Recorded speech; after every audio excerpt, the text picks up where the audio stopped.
Hey everyone, I have a new sponsor, Rula, R-U-L-A, and I love them. As you know, I am a huge advocate for mental health, and I think therapy is a must for 99.9% of the population, and that's where Rula comes in.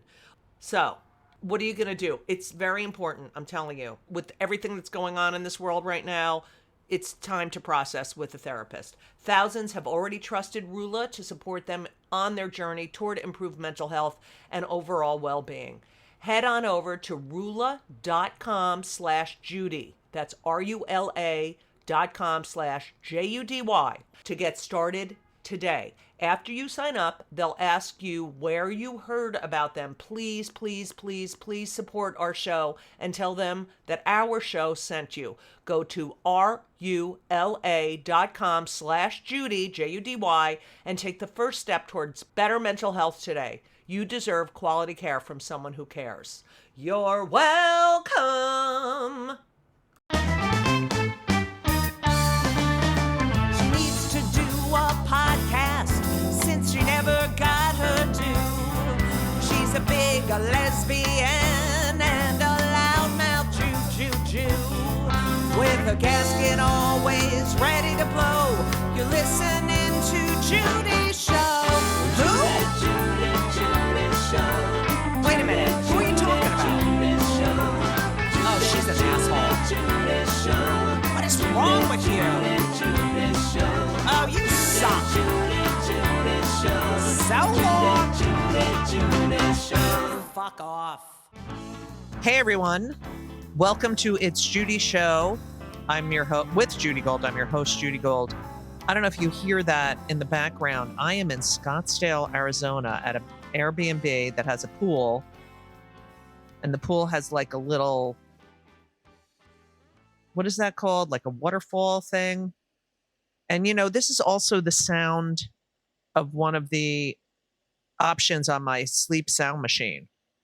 And I thought I'd share it with you and be really relaxed. But this week on It's Judy's Show with Judy Gold, we are re-airing an old episode of my interview with Richard Kind because I thought, you know, it's Pesach. Everything is really hard. And I don't have my bell with me, as you can hear.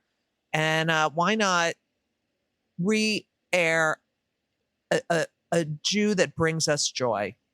A joyful Jew, and that's Richard Kind. Even though I did text him twice to tell him, and he didn't return my text, so I'm a little mad at him. But anyway, so this week is an interview with Richard Kind, and he is just the best. The best. He's such a great guy. So I hope you enjoy that. Just so you know, this week I am in Sellersville, Pennsylvania on April 19th, and Kirsten Michelle Sills is opening for me, and she's a fucking genius. And I did a podcast with her, which you would love if you go back in the archives. Next week, April 25, I'm in Pittsburgh at the City Winery in Pittsburgh. I've never been to Pittsburgh. I'm so excited. April 26th, I'm in, am I in Jersey City or Newark? I'm in Jersey City for the Borscht Belt. Not Borscht Belt, but they call it the Borscht Show, whatever, at Temple Bethel. And then April 30th, I'm doing a comedy benefit at Gotham Comedy Club for the National Coalition Against Censorship. May 1st, Bedford, New York, at the Bedford Playhouse, I think. Boston City Winery, baby, May 8th. Get your tickets. I need to sell tickets to the Boston City Winery, May 8th. And then I'll be in Cleveland. Oh, yes, doing the Fiddler on the Roof at the... I don't even know where it is. It's in Cleveland, whatever. Then it's Mother's Day. And then I've got a lot going on. I'm at the Jewish Historical Society on May 15th. I'm doing Temple Beth Shalom in Elkins, Pennsylvania, Jewish Federation of Philly on May 20th. I got a lot going on. And then it's St. Louis City Winery. I'm so excited. May 29th, which is a Thursday. Anyway, so that's what's coming up. I also wanted to say that next week will probably be my last podcast. I will be doing a rant, my final rant, and I will be morphing into some more other podcast adventures. And I love you all, but I couldn't keep up with just the financial burdens this podcast had caused me. It was just costing me a lot of money, but that doesn't mean my podcast is not going to be available. We're still going to be reposting. I'll still post old episodes and do my little commentary. And I really appreciate all your love and support. It's 10 years. My mother was on my first few episodes of this podcast in 2015. She passed that year in June, but yeah, she was on the first few episodes, which I will probably re-air soon. But I love all your love and support, and there will be another podcast with my ranting and raging, not ranting and raving, ranting and raging. I just hope everyone, we had a Seder last night, and it was very meaningful.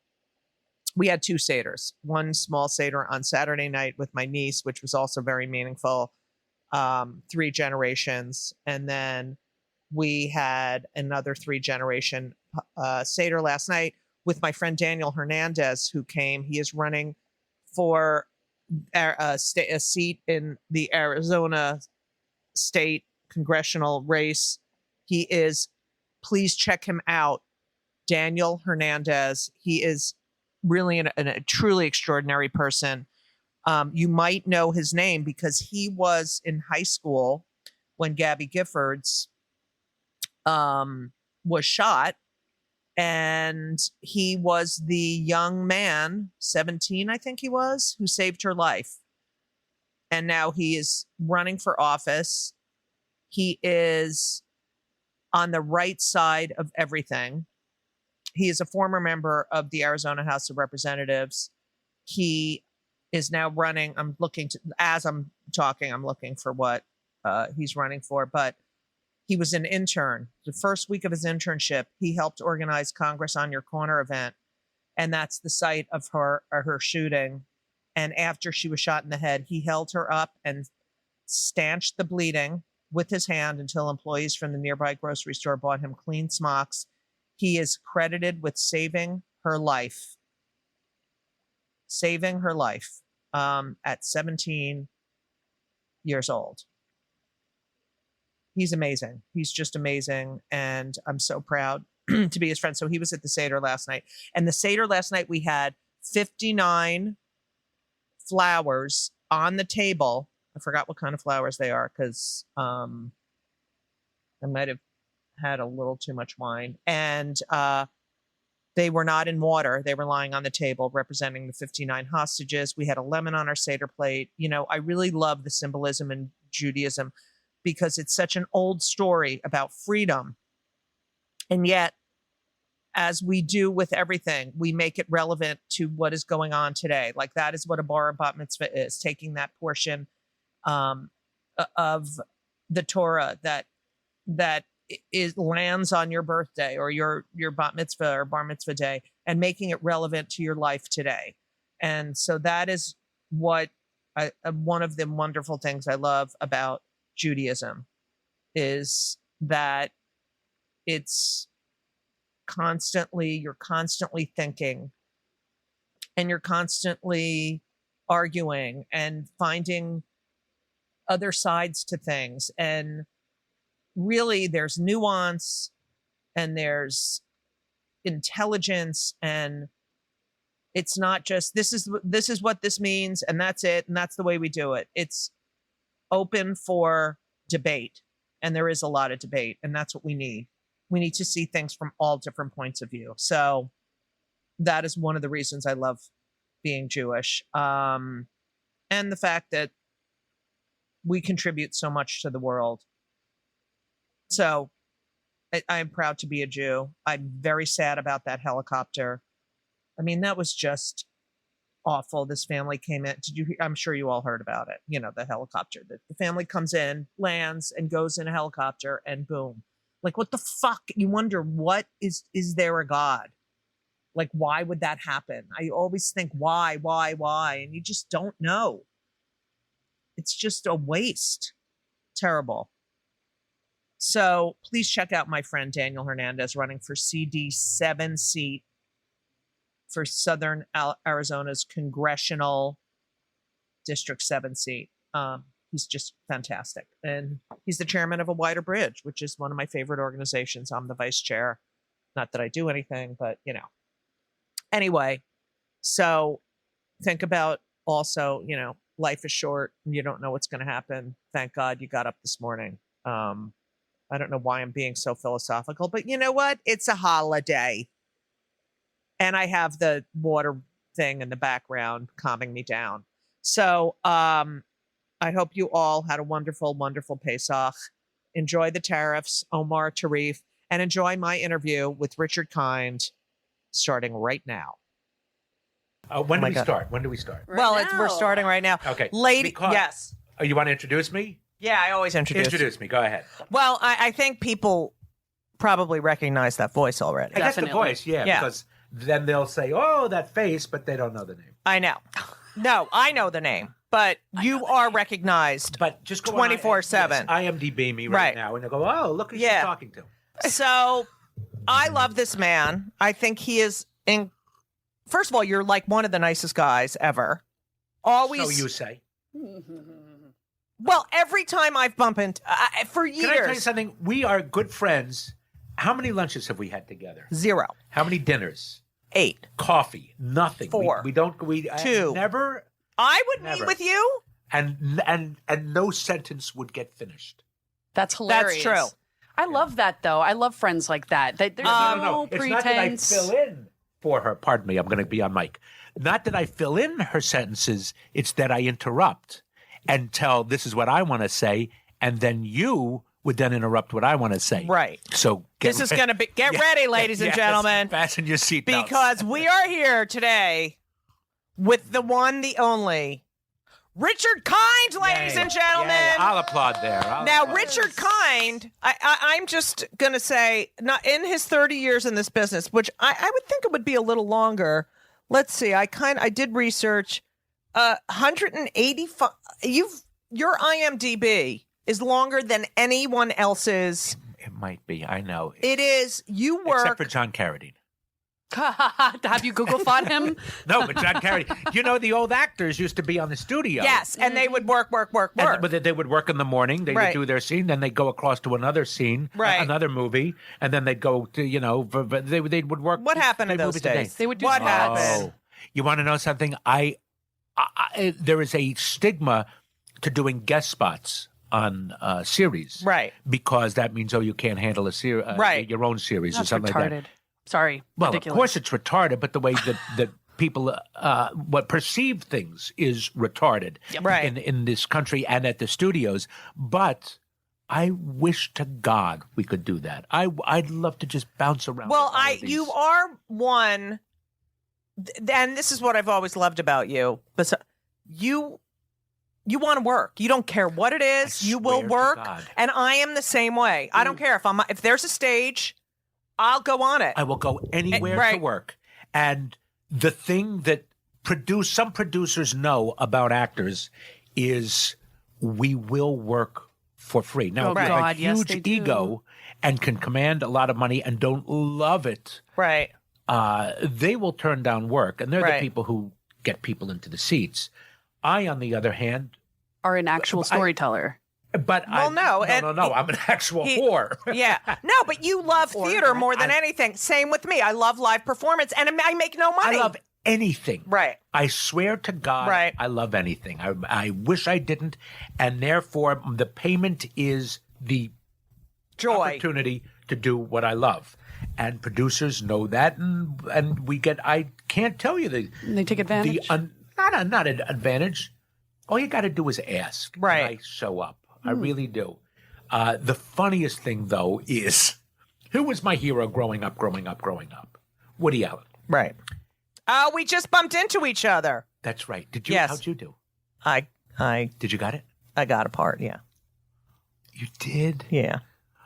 Who else got it? Can we I have talk? no idea. All right. Okay, we'll talk after. We'll Okay. talk. But cut that out. I I'll cut went this out. in, I read a scene, and then they said, apparently I was on the board. You know, they didn't know he likes me. I've auditioned for him before, and he liked me. Right. And he wrote a scene for me. Like there's it's a very small. Oh, so it's so tiny. you're not a regular. You're not. Oh what you auditioned for. no! I am just. I don't even have a name, but it's a very funny scene. Oh, that's great. Okay, I go in. Did you read that scene with the complaining, the wife? Yes, the wife complaining with the Okay, husband yeah, and complaining. yeah. Okay. Oh, we're not allowed to say anything. I'll cut this out if you All want. right. Do you We're want me not to cut allowed this to out? say. We could talk about auditioning, but we can't say what it's about. So none of this I'll cut out yet. All right. We don't know In any anything. case, Okay, great. I did the scene. I did one thing that I recognized was bad. I didn't react. I came too close in Right. on the line, trying to give it a rhythm where what I should have done is reacted to her. Right. And I should have, but I was very, very, very real. At Right. least I believe I was real. Right. I wasn't funny. Mm-hmm. I was just real. And when it was finished, and he knows me, and Yes. I'll tell you why he knows me, but he had his hands in his pocket. When it was finished, he just sort of shrugged and went, like, yeah, those are the words. Yeah, Right. you did it. Yeah, everything is just right. And no. And then I found out, okay, we want somebody more character-y. They don't get more character-y than I know you are the character. You're the I know. character's I know. So- actor. But you character, were actor. also in a very bad mood when you went to that audition. I was harried. Yes. I was very, very harried because of my doctor. Said he had to talk to me about something. And when a doctor says, Right. and I said, can we do it over the phone? No, it has to be in person. And then I said, and then you think, oh my Right. God, well, what's the matter with my Right. penis? What is Right. wrong? How much longer Well, do I'll I tell you have? what's wrong with it. All I right, could, yeah. believe me, I could tell you what's wrong with my Yeah. penis. Oh, I can tell you what's wrong with mine, brother. All right, Okay. yeah. I And guess I should have left that yeah. welcome mat open, didn't I? So anyway, Wait, the doctor thinks fine though. yeah, I'm fine. All I'm right, fine. good. You just said Your penis is great. He said my penis is So c'est great. magnifique. Now it's the rest of Say your me, body. he had to start Yeah. talking in French. It's Right. say magnifique. Wow. Yeah. Yeah. Nice. But I turned down two things for Woody Allen, which is hilarious because he's my hero. Right. And I turned down two things that Woody Allen was doing, and I never turned down anything. Why and as did Hank you? Azaria said, What were they?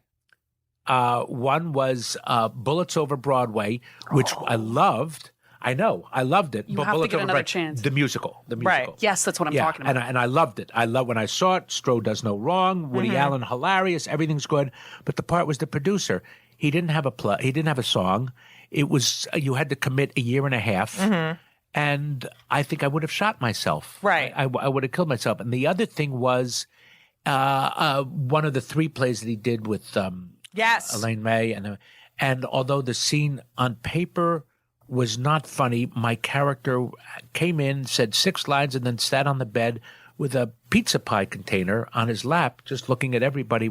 And I said, "That one, I'll kill myself too." Right. I just couldn't. I couldn't do it. Probably And not it's- even real and pizza. it was the scene was quite funny on stage, but I can't. So, I can't. And it's Woody Allen. have you ever worked with him before? Never. You're Never. such a Woody Allen type. So everybody says, so I say the only person who really doesn't say it is Woody Woody. Allen. So, Ha.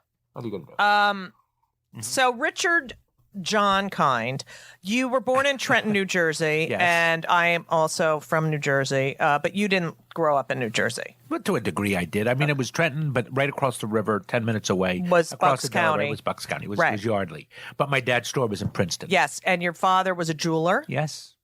A jeweler whose competition was, in essence, Tiffany and Cartier. Right. Because in Princeton, you have very educated and wealthy people who either went to New York to buy the jewelry or trusted their local jeweler. And his suppliers were the same suppliers. And Isn't this fascinating? now I do, but like it. I love it. So did you love your father? Yes, I loved him. I didn't always, what's the word? I loved him, as my son says, well, of course you're supposed to love him. Right. But did I have anything in common? If I were to meet him, would I want to go out to dinner with him? Right. Nah, I don't think so. Did I Right. have anything in common? However, when I learned to play golf, That's when I began to like my father as well as love him. Oh, wow. Yeah. Wow. Yeah, it was golf that brought us together, truly. And I asked a professional woman golfer at the Dinah Shore when I played with her. I said, "Why are you so good? How did you go?" She goes, "She used the time that she used to spend with her dad, who she loved at a young age, was he went to the golf range and would bring her, and she would just watch and then would play."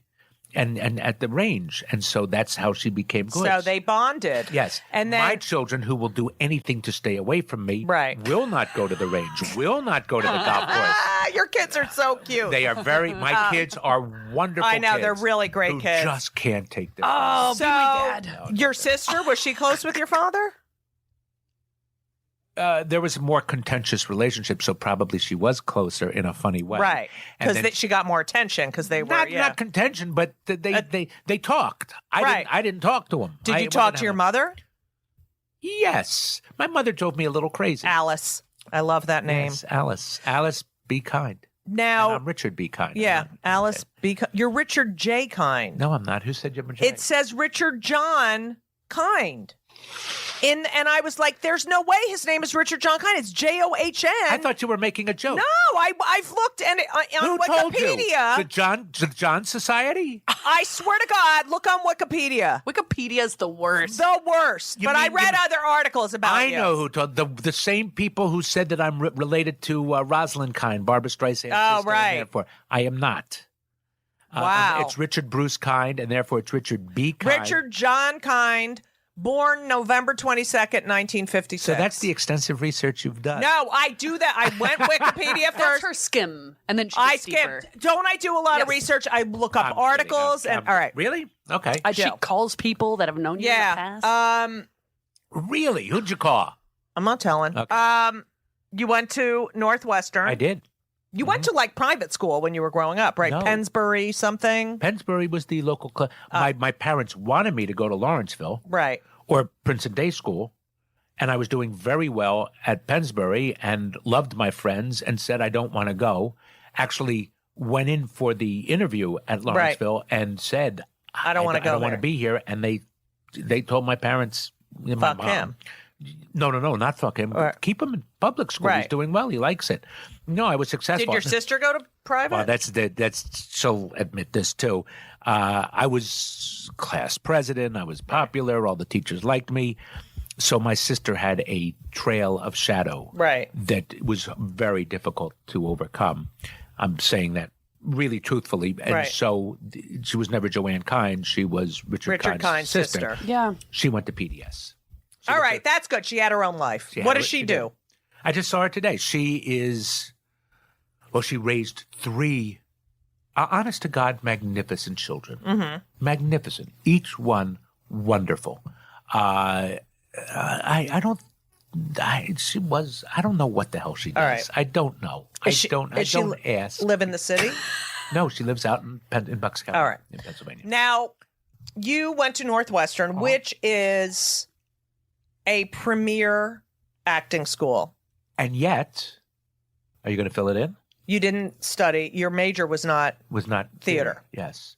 I went there as a theater major. I spent the first semester there, and there was a teacher named Bud Byer who, and everybody who knows acting teachers would know Bud Byer. And I said that I'm transferring out of the theater department. I'm going to communication studies. I got to be a lawyer. I got to Right. take over my dad's store. And he talked to me about it and everything. And one day he puts me up on the stage for the entire class and lectures me about taking the easy way out and going into my dad's store in front of the whole class. And I remember it. Were you humiliated? Or You know, I am really Humbled, thick-skinned. probably, huh? No, I was humiliated. I think I was more humiliated. Wow.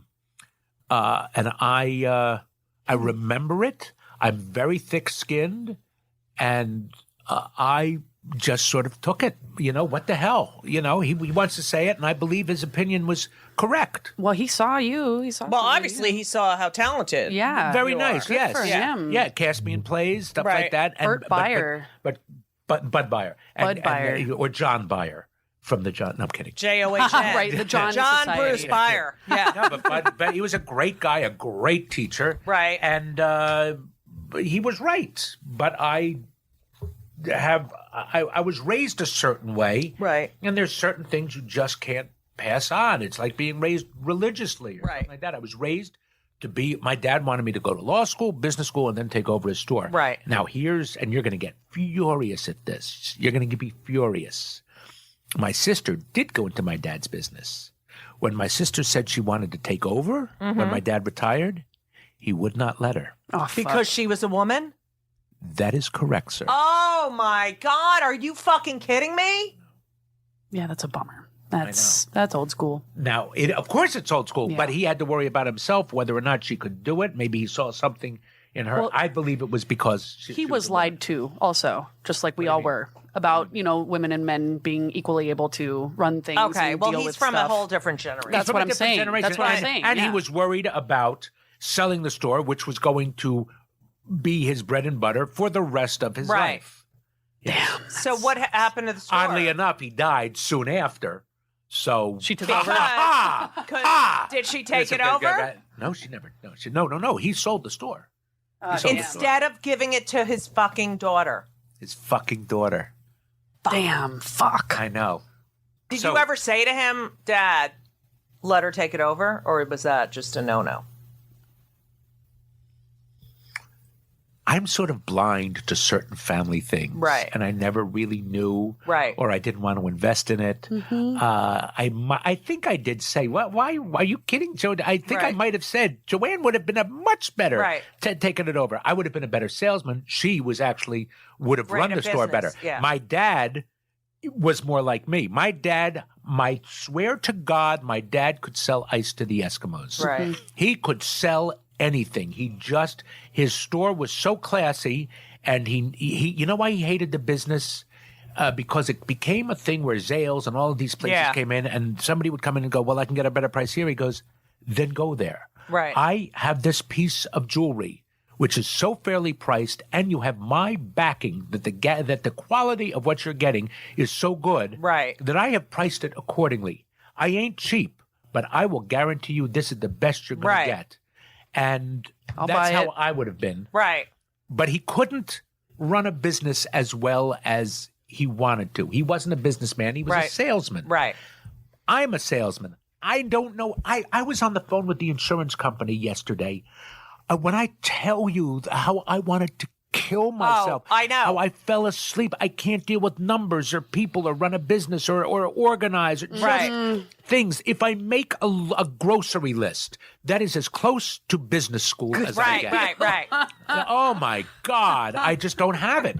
If I talk to one of my best friends is my stockbroker, and he knows to talk to me quickly, get it Right. out of the way, because I will fall asleep on the phone, or Right. I'll say I've got to go. I can't. I take can't it. I can't listen to this. Tell someone else. I do the same I can't thing. listen. I can't Retain. absorb it. either. Absorb or understand or Absorbing make the Junior. decision. And whenever he says, we want to sell this, but buy into the go. I don't care. Right. I know. Fleece me. I do it. that with Elisa. I'm like, I'll get something for the mortgage. I can't. Please don't even make me. I can't fucking deal with I it. don't want to know. Right. I am an ostrich. I put my head in the ground. So Actors. who was at? So ask me what I did at Northwestern during economics class. All right. What did you, Richard? What'd you do in Northwestern when you were at Northwestern during economics class? I made my signature and I made my autograph. Good for they you. They look very different. used to do Here, give me a that. piece of paper and I'll Here. show you. My mom wants your autograph, so sign this. Okay. This is my signature. Okay. Okay. This is my autograph. Yes, it is. That's about $8,000 worth All of right, practice. we're gonna put that up. That's hilarious. that My hilarious? father was a tax attorney. Oh, my God. Whenever I'd have to sign my taxes or anything, I would do my big J, Right, okay. and he'd go, "What is that?" That's my tax What is that? signature, Right, Dad. and you would probably sign over some of the numbers that needed to be followed. Like the J had the UDITH in it. I had this whole. Oh, that's hilarious. Well, yeah, and he'd that's be like, very, very feminine. "What?" Yes. I was not What is feminine. that? I was Yes, you're very masculine masculine. and very yes. His I is was. So- two big that is loop-de-loos. loaded with testosterone. Did you? So you're There's a big dick in there. Northwestern I mean, I know some kids from my high school that went there, but Would I know them? no, because you're way older than me. Not that old, much older. You're But both you know, puppies. Julia Louis-Dreyfus went there. My friend who I grew up with, Joe Purdy, who is Joe Purdy. I know Joe Purdy very well. Holy shit. How do you know Joe Purdy? I went to school with Joe Purdy. Whoa, 6 I degrees know with Joe Joe. Purdy. He's a year older than me.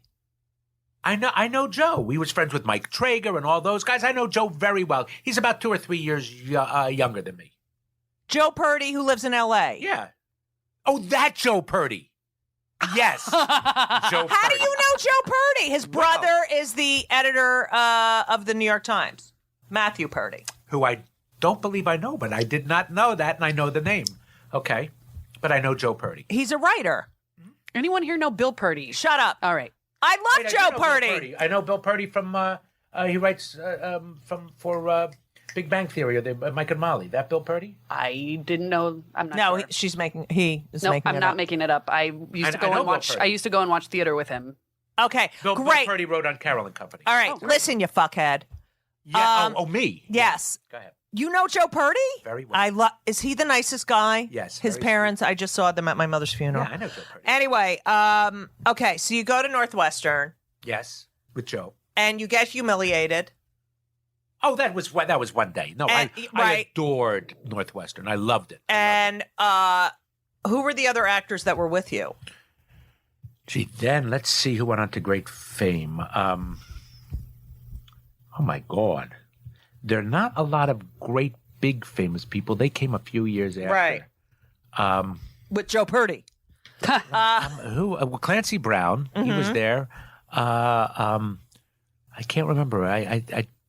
Michael Spound, but he was famous for a while. In fact, he was famous because I was on tour Right. with Children's Theater in like bumfuck Idaho in a Motel 6, sharing a room, watching the Academy Awards. And he had a big Coke commercial on, and then like a year later, he was on the show Hotel. He played Right. the bellman. bellhop, and I was so envious of Mike Spound, who was And a now great look guy. and now look at you. You know, there are other things. Do you know who Ralph Buckley is? No. Ralph Buckley is the lotto guy here in New York. Oh, yeah. In front of the newsstand. Yes, and he's yes, on the yes. thing. Okay. Ralph was the star of everything At Northwestern? at Northwestern and got all of the women. Not all of them. All of the women. Oh, my God. And he was so smooth. He was great. And now he's the lotto guy. And he's the lotto guy and Making a a ton of very talented guy. And I believe he teaches acting and improv, and he's very talented and, Right. and a great guy. But what the hell? You know, I mean, look, I call myself the schmuckers of acting. Right. With a face like this, I'd better be good. I think you're the cutest. So you were on. I mean, your big break really was Mad About You, Spin There City. is no big break. I don't- Everybody there. I know. There is no big break. No, my big break was being Carol and accepted. Company? Was Go. being accepted to Second City. That's right. You did Second City Yeah, right that's my big after break. Northwestern. So you can say, what was my first big paying job? Was actually not. My first big paying job was Carol and Company. right, Carol and Company Which we with mentioned. Carol Burnett. Uh-huh. But then before that, I did a series called, I'm going to tell you what I call it, Unsub What Unsub. But it was called Unsub. Did you ever see- Unsub, Unsub. UNSUB. You got it. Okay, this was a show. You know what's awful about podcasts? If anybody listens to this, I've told this story before. That's okay. But is it okay? Of course. No one Judy gives a shit. repeats shit all the time. Shut up. All right. Unsub, when I got out of Second City, I wanted to show the world and Hollywood that I was an actor. I wasn't just a comic actor. I didn't do just comedy. And you didn't do stand up. You were doing Never. improv at No. Second City. Oh, at Second City. Yes, you were doing improv. Yeah, I've never done stand-up. Who else was in your improv class? I had great people, great people. Although the people who came after went on to greater fame. But I was with, you know who Megan Fay is? Mm-hmm. and John Kapelos and Mike Haggerty. Right. They're great people. Bonnie Hunt. I Yes. was with spectacular people. Bonnie Hunt did improv? That's cool. Oh, Bonnie Hunt. I'm thinking of. Who were you thinking of? I was thinking.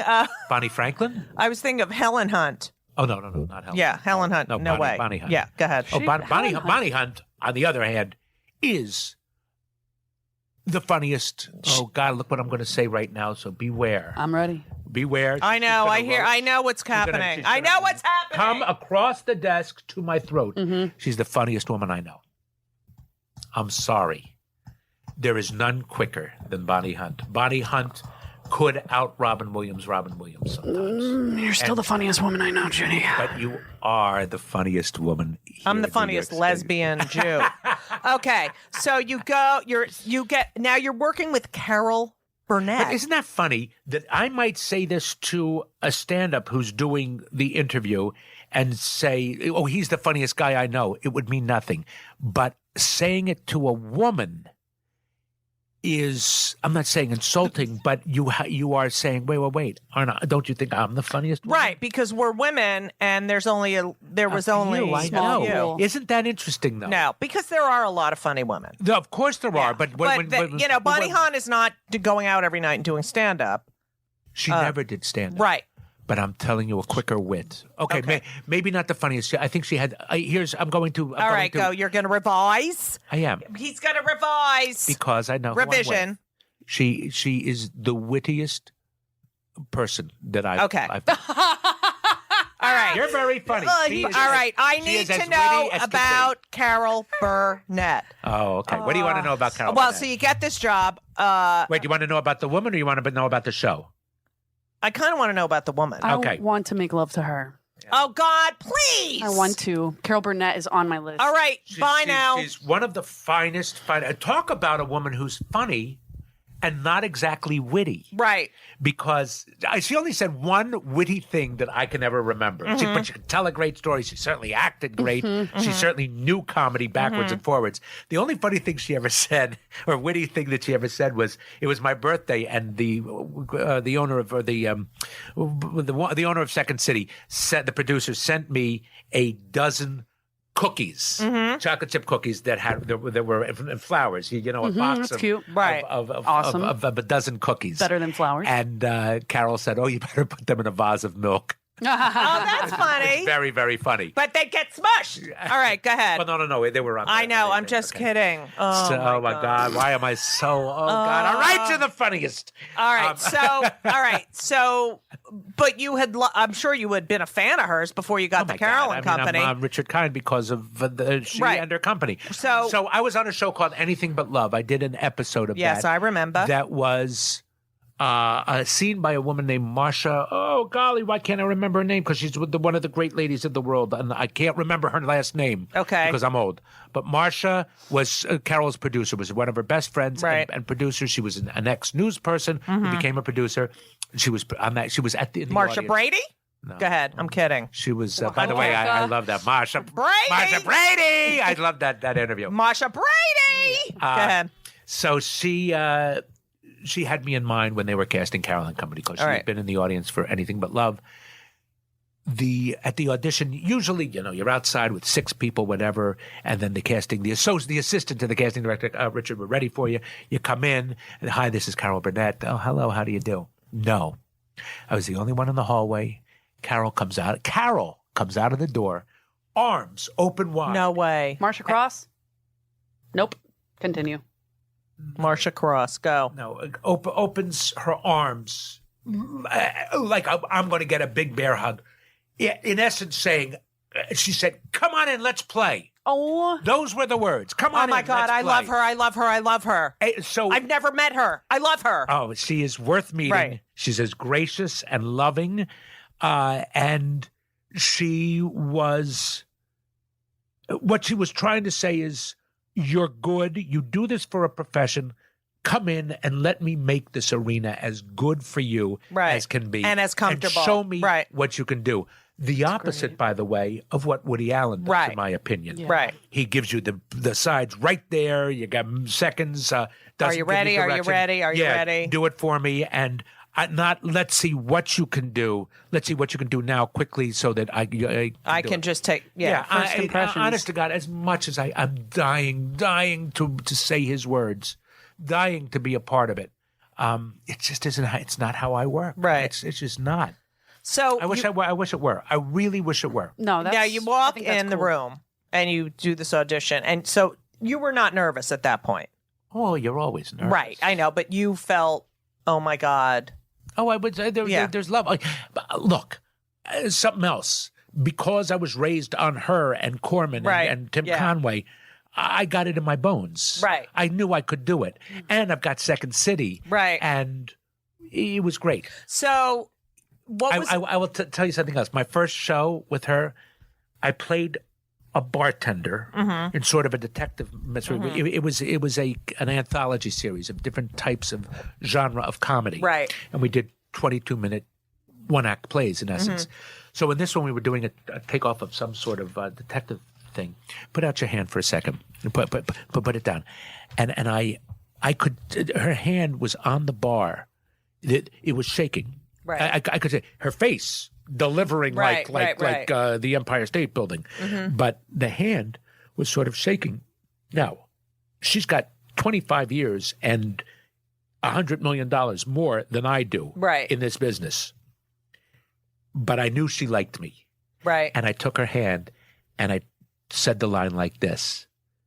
And I believe in my ridiculous ego holding my hand, yes, that I calmed her down. I think you did. I'm sure you did. There's that conversation that goes on between actors on stage that is always unspoken. But Carol Burnett has no reason to be nervous, although she does, because this is all different to her and her name is on it. She's not with Joe. She's got a whole new cast, everything like that.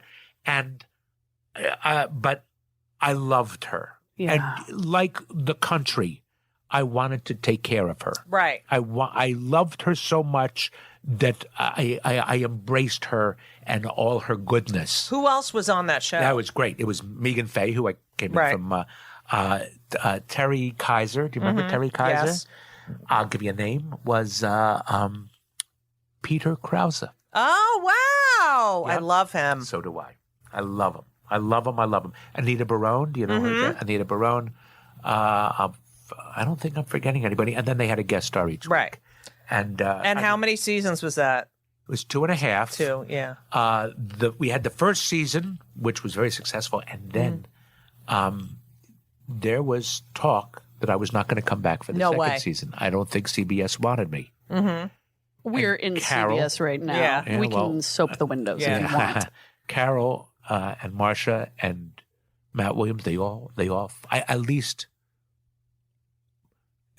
fought for me, and I did come back. And everybody fought for me, and I did come back. But oh my God, I remember being on edge every day. And it's so annoying. It's like you're so talented, and everyone wants you, and then some fucking network executive probably looks at you and goes, "Oh, that reminds me of my asshole brother-in-law," and that's the end of it. Yeah, but you know what? I'm different. I mean, I'm just nobody who looks like me is in acting. Nobody wants, I mean, it's a telegenic medium. Yes. Right, but you have such a great face. You think so, but there's lots of guys in Ohio. Look at those eyes. Look at you. You're I'm very, very aware of who I am, what I do. Right. And if anybody says I'm annoying or I can't stand that character or he always plays nervous or anything. Right. You're doing something right.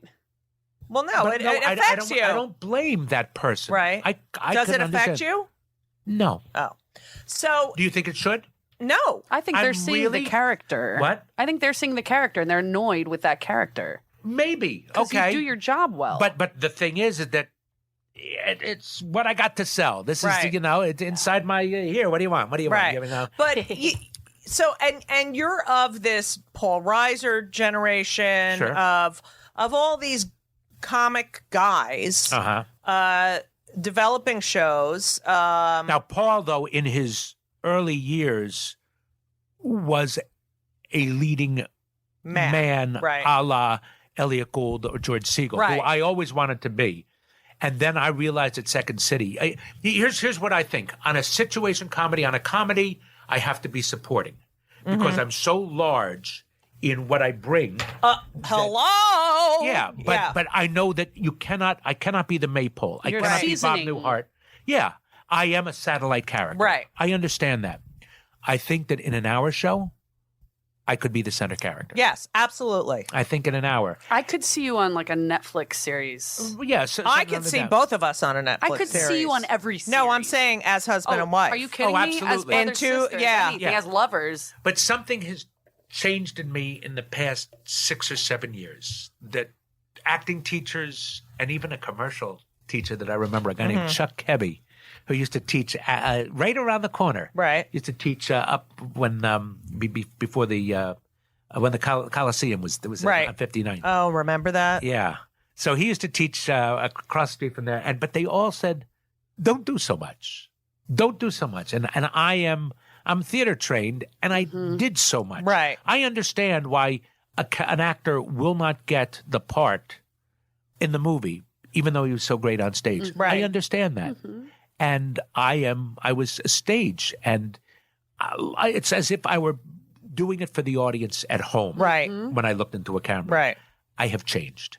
I'm still louder than most people. Right. But I'm not loud anymore. Right. Okay. I am what I am. But I am what I am, and what I am. All right. you are so gay. So I am.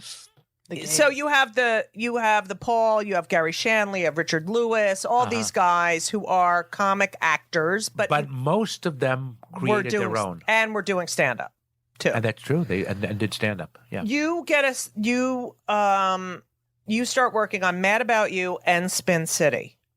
Mhm. Mad About You first. Right, Mad About Then You I first. was fired from Mad About You. What? Mhm. Because I don't know. After, to this day, I can't put my finger on it, and the deep bile inside me has theories that I will not say aloud. I've got my own theories. and were you good friends? Yeah, it was very, and now I'm working with Paul again. Right. So- Paul Reiser, everyone. Yeah, Yeah. So I was hired as a recurring character. They used me every week. We went in after about the 7th episode and said, "Look, you're using me I every need week. to be a regular. Yeah, make me a regular." So they made myself and Leela Kenzel a regular. My agent asked during pilot season, "Will he be back next year?" They said yes. I then went off to do The Music Man in North Carolina because I like doing theater during the summer. And I remember getting the phone call at the phone booth that was right in. Oh, please! I right at remember the every cabin. rejection call. Yes. And it said they're not picking up your option, Okay. and they're not Yeah. firing, and they're not hiring Motherfuckers. you. I go, wait, what do you mean? What do you mean? And they didn't have me back. They asked would I do some, 1 or 2, but they wouldn't. And I said no, but they wouldn't have me back. So then the next pilot season, I got Spin City. right. And so I didn't do Mad About You for about 4 or 5 years. And then once Spin City was on and I had my ego was back in check, Right. and my self-confidence, I went and I did a few Mad About Yous where I came back. But Can you? I can't believe it. It's so the pit in your stomach where you're like, "Are you fucking kidding me?" I was heartbroken. I've had that happen on smaller jobs, but where you're like, you feel okay. I got, I have a plan. Yeah. It's all working out. And then a fucking knife Yeah. from Punch in the nowhere. stomach. It was horrible. Now, I will say this. And despite I what did the not audience like wants. doing Mad About You as much as I should have because I used to call myself a parsley on a plate of meat and potatoes. Mm-hmm. It was Paul and Helen's show. Right. And I did go into the producer and I said, look, I know that I am not being, I'm not the star. All I want to be used more. I know you can't do that, but what I do have, I want a choice and write well for me. Okay. And he absolutely said, I don't know whether we can, I can't promise that or I can't. And so, it was boring. Right. John Pankow and I, who's I love John Pankow. He's the finest there is. There is one of the finest men that walk the earth. When he was hired, and I used to talk to him about it and everything, he would sit in his trailer all day, and he would love it. He would love it. I would sit in my trailer all day and go, what the fuck? Right. Come on. What the fuck am I doing here? I'm an actor. John would love it. He loves it. We still laugh about it to this day. Give him one scene in the show, one scene a week. He's just delighted. That drives me up the wall. Okay. So, You're an actor. It's called integrity. So, and it's also, I mean, it's not integrity. It's like why I like doing plays. right, and that you weren't fulfilled. You were. I was totally unfulfilled, which is why I went during the summer to do plays. And even with plays, even when you're not working, you're working. What do you mean? During when you're doing theater, even when you're not working necessarily, you're still learning your lines and running scenes with people. Of course. Yeah. Oh yeah. But you're going to be working every night and an arc. You're following an arc of a story. You got to invest in it. Right. The research I did says you've had 185 roles over the 30 years. Wow, that's a lot. Mm-hmm. Well, and the interesting thing, and forgive me for being a jerk about this, but that doesn't include theater. Right. No, I know that. That's what on film. Right. I have. Now. That's crazy. And I know. It's crazy. It's like your face.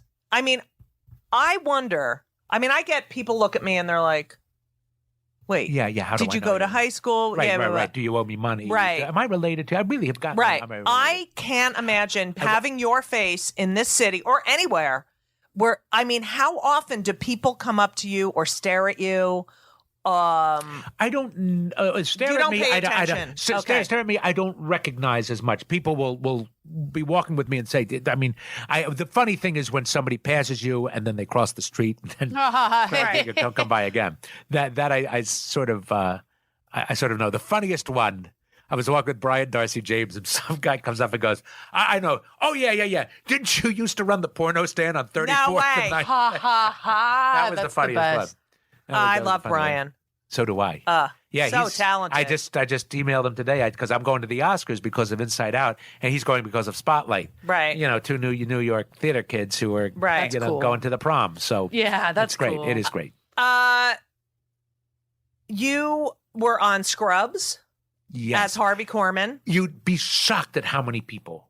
How many? If they're young now, they're about 28. But I was on 3 episodes of Scrubs, and people will say, I loved you in Scrubs. Right. Same with Curb. And with Curb, I was in 4 episodes. And people think you were a main character. Absolutely. They think I was a regular for 7 years. Right. Characters actor?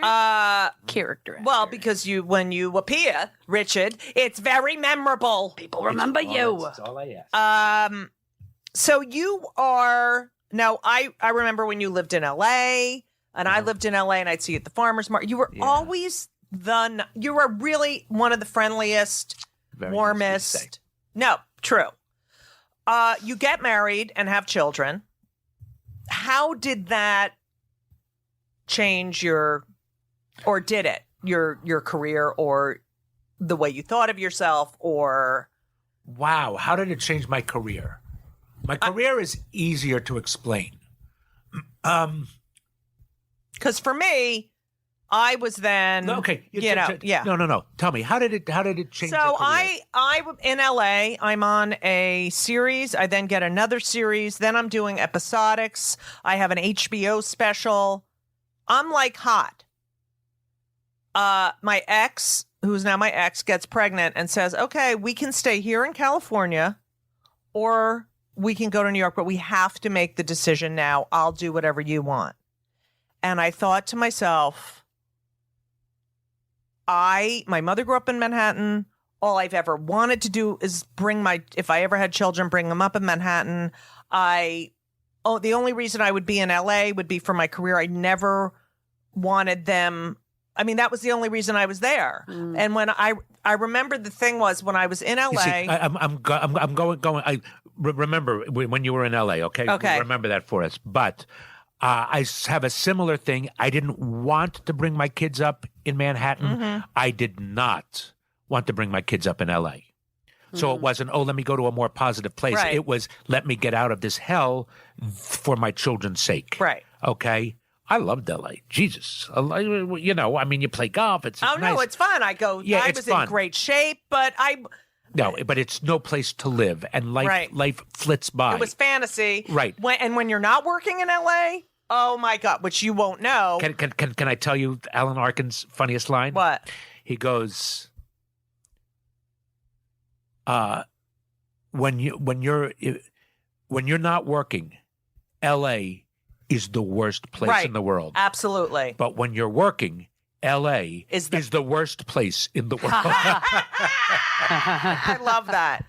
But I remember that when I was living in LA and even when I was working and doing stand up and I had an HBO, like everything was going great. If I watched the beginning of NYPD Blue, the opening, that's funny. I would be like, oh. But when I was in New York and I'd watch the beginning of LA Law, I was like, oh God, yes.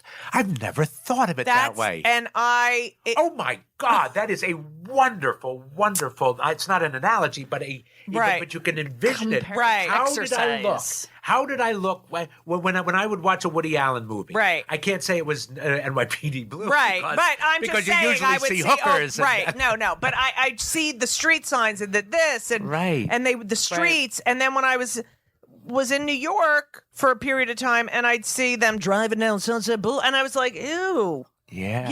It was like, oh, that was fun.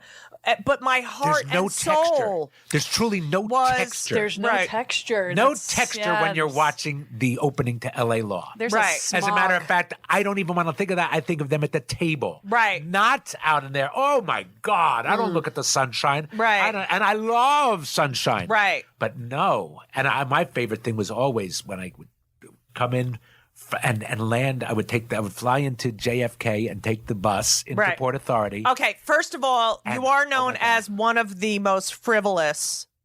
Frivolous? Frivolous. No, frugal. Oh, frugal. Did I? Frugal. Oh my God, frivolous. Parsimonious. Oh my God, I'm so. You were on the right track. I know, but I do crossword puzzles every day. I do the New York Times I can't believe I said frivolous. Well, that's a frugal activity. But you are known as. I mean, I never fucking took the bus. I couldn't take it. Oh, I'll take the bus anywhere. I'll take the bus. No, I take the bus in the city and I take the subway. And I would take the bus. I've taken the bus to Atlantic City. Honest to God. I will. I actually enjoy, even to this day, how do I put this? Not bits of poverty, but don't make it so easy on yourself. Right. Don't take the Uber. Make it easy on yourself. Discover the city. I'm the same way. Like when I worked last night, it was fucking pouring out. I could have taken a car. I was like, no, you're taking the subway and you're walking to the cellar from You are so funny. You will only take a subway when it's raining. That's not true. Okay. What do you mean only take the subway? I took the subway today. Whatever. It was raining today. So whatever. It was. So because for me, having a child, so I moved back to New York. I started working on the Rosie Show, blah, blah, blah, blah. But it was, for a woman having children, it's different. It is different. For a man having, I would probably be wealthier. Absolutely. I would probably, even though I know I work a lot, I would probably be working more. Right. I don't want to say that. I work plenty, and I'm very, very grateful. But maybe the projects that I would be doing would pay more. Right. Okay. LA just has more opportunity, and it's the land of milk and honey. Right. It is. And New York, when you walk outside, you got to gird yourself for the world. Right. You just do. And in the LA, you don't gird yourself. And I remember once. You gird your car. Right. Hey, good night, folks. And I remember one time being at Mike Haggerty's house, and there were marshmallow chickens on top of the refrigerator. And I looked at him, I go, Peeps? Is it Easter? Yeah. I could not, I didn't remember what month it was. Right. And I go, God, it's Easter. And it wasn't actually. It was not Easter. He probably just had beef. But you had no idea because, I did not know where, whatever. So what's the longest you've been away from your children? Oh, that's a good one. It's about to happen. Because you're going to London. I'm going to London to do a show.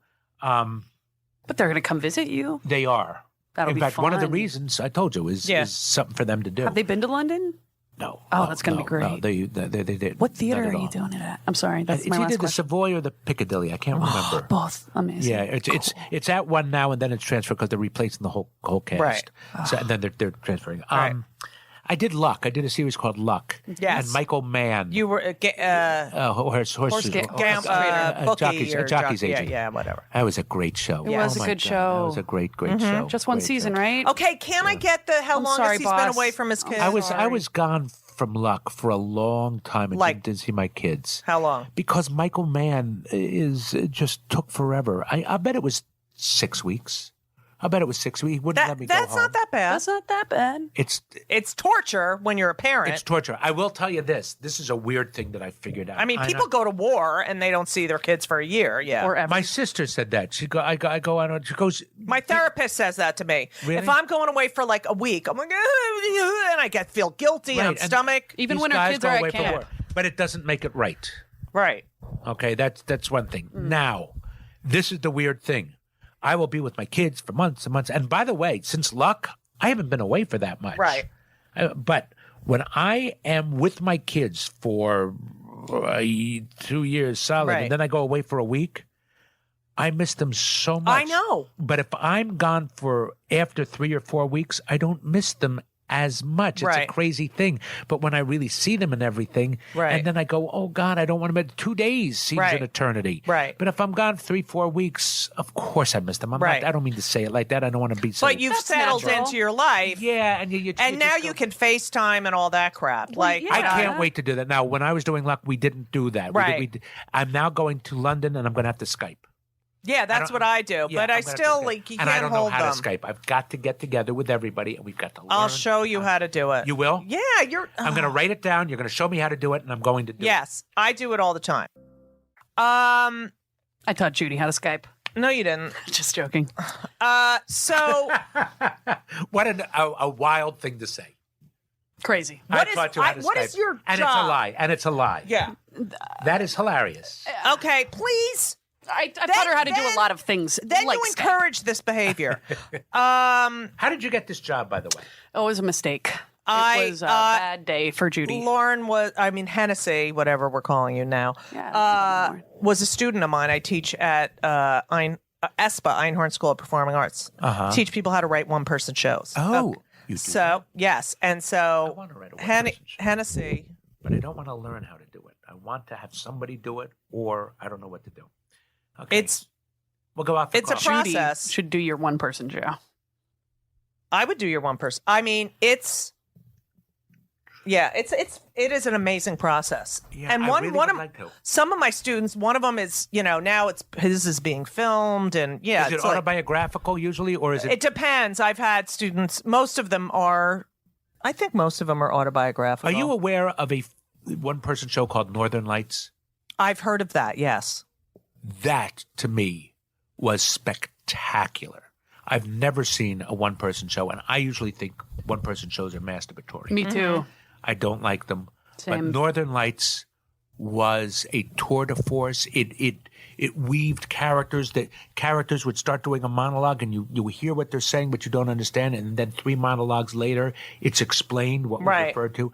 It was stunning. It was so good that it was made into a TV movie, I believe for HBO, that was not a one-person show. It took the story that was being told and made them into Okay. Well, my 25 Questions for a Jewish Mother show was all these women that we had interviewed all over the country, Jewish that's mothers. wonderful. So, And I saw your show about TV, right? right, about Yeah. how I was The Judy addicted to show. sitcoms. Yeah, I think the TV. Which okay. I love. Thank you. So But masturbate. I'm kidding. that's what I hate. That's what I totally avoid, and I don't let any students do that because it's like no one wants to see you cry or talking about your problems. Right. Right.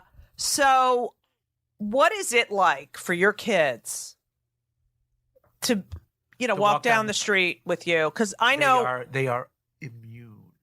because Henry and Ben are like, can you not talk to people on the way you do? Do you know so many people? Do you know? Yeah. Oh, please. They are used to it. It is as if things go on, the stars go around their Right. head of like boredom, and I will wait this out. And then we go right back into conversation. Right. They don't care. The only thing is that there was pride with Bing Bong. There was Bing Nice. Bong. there was great pride. Wow. So that's cool. That- Bing that Bong was is pretty. It's such a great story because you are the breakout character, and yet you don't get to go to con.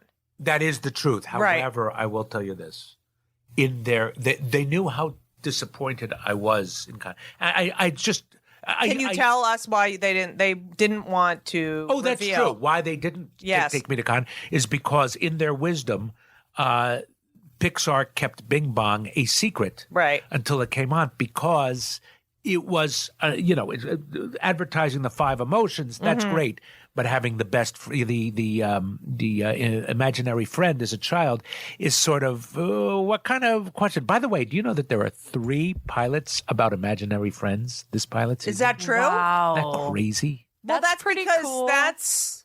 Look I what know. you did. Yeah, look what I did. And Thank look, and look God. what I'm not auditioning for. I mean, have you had any auditions for pilots?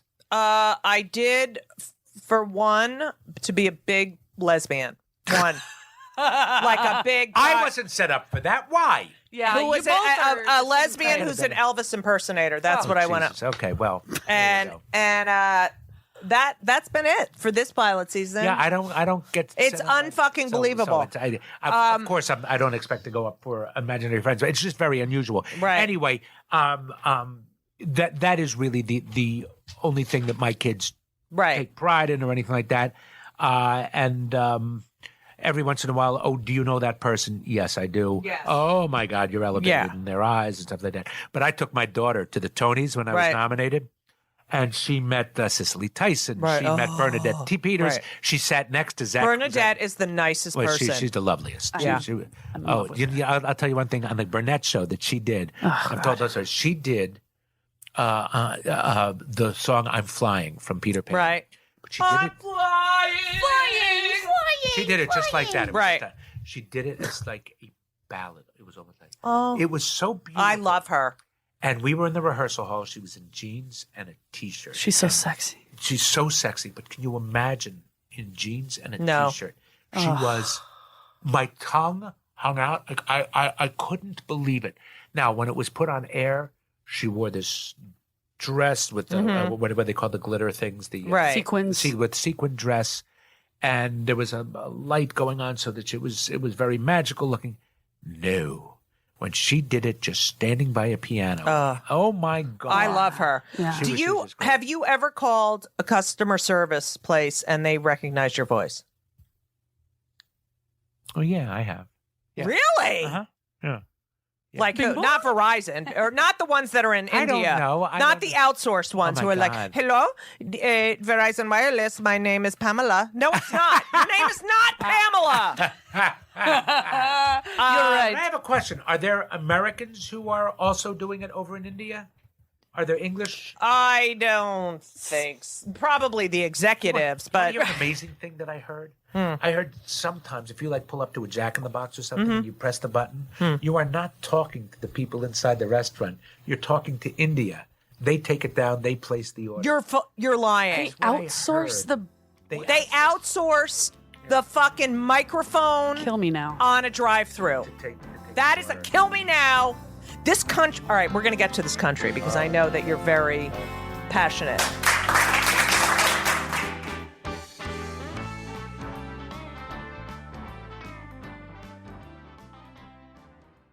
Hey everyone, you know, these days it feels like the world, our lives, everything is moving at hyperspeed. And sometimes I know the greatest rush is not rushing at all. And that's where the all-new Nissan Murano comes in. I travel a lot and I rent cars often to get to my gigs, to get to the hotel, and I always try to rent every single time the Nissan Murano because it is roomy. The interior design is so fantastic and it's a great, great, great car. It has massaging leather appointed seats to help melt away the tension. I love that. They have that panoramic moonroof Tons of light, very important, especially after you've been on a plane for several hours. Bose premium sound system, ambient mood lighting, 64 color options to set the vibe in the car. I mean, when I'm driving, especially in a place I don't know, I want to feel like really comfortable and relaxed. And that is what the Nissan Murano makes me feel. Nissan, by the way, it's a great company. It has a history of innovation and a very impressive track record. I know they've greatly impacted the auto industry, and I see a lot of them on the road. Nissan makes owning a car exciting, amazing, and the Murano is a fantastic car. So, to check out the all-new Nissan Murano, please go visit your local Nissan dealer or visit nissanusa.com. You're welcome. Drive safely. Panoramic moonroof, ambient lighting, Bose premium sound system, massaging leather appointed seats are optional features. Long gone are the days of waiting to be seen in a doctor's office only to have that awkward conversation with your healthcare provider. Wisp gives you access to sexual and reproductive healthcare from the comfort of your home. Get treatment for BV, yeast infections, UTIs, and much more delivered directly to your home or ready for pickup at your local pharmacy in less than 3 hours. The best part? Wisp is discreet, convenient, and you don't need medical insurance to receive care or prescription medication. Visit us today at hellowisp.com. George Clooney is one of your... How did you meet George Clooney? You're did one a pilot together. We played brothers. And you became best of friends. Mm-hmm. And he is a prankster. Yes, he is. And there was the one prank where he was staying with you. You had a cat. Yep. He was you left the litter in the guest bedroom's bathroom, and he was in the guest bedroom. You left your cat litter in a bathroom. We only had one bathroom. Oh, all right. So you only have one bathroom. The kitty litter's in there. And every day, George is staying with you. He empties out the kitty litter. This story has been told many times. Yes. But I came out and I just lightly said, like I might have said, wow. I might have said, wow, the refrigerator isn't as cold as it was yesterday. Right. I wonder why. It's something as innocuous as that. Right. I said, it's funny. My cat hasn't gone to the bathroom. Right. In 2 days or whatever. Right. Okay. And he, in his wisdom, then started emptying out the cat litter box so that the cat... Every time the cat pooped. So every time you went in there, you were like, there's no shit. I didn't have to clean the cat litter box. Right. But then he convinced you that your cat was dying of constipation. That is, I'm going to be honest. Oh, fuck. I can't believe this. He, in his Baron Munchausen ways... Yes. Can make a story better, and it works better. Right. When he says that. But I never took the cat to the vet. Oh, he all right. claims that I did, and I got X-Lax for the kitty, and I didn't. But it's great. Okay. It works. I Is the applaud it. painting one true? That is true. So the painting one is he finds... No. These are all true. Right. But he's a good storyteller.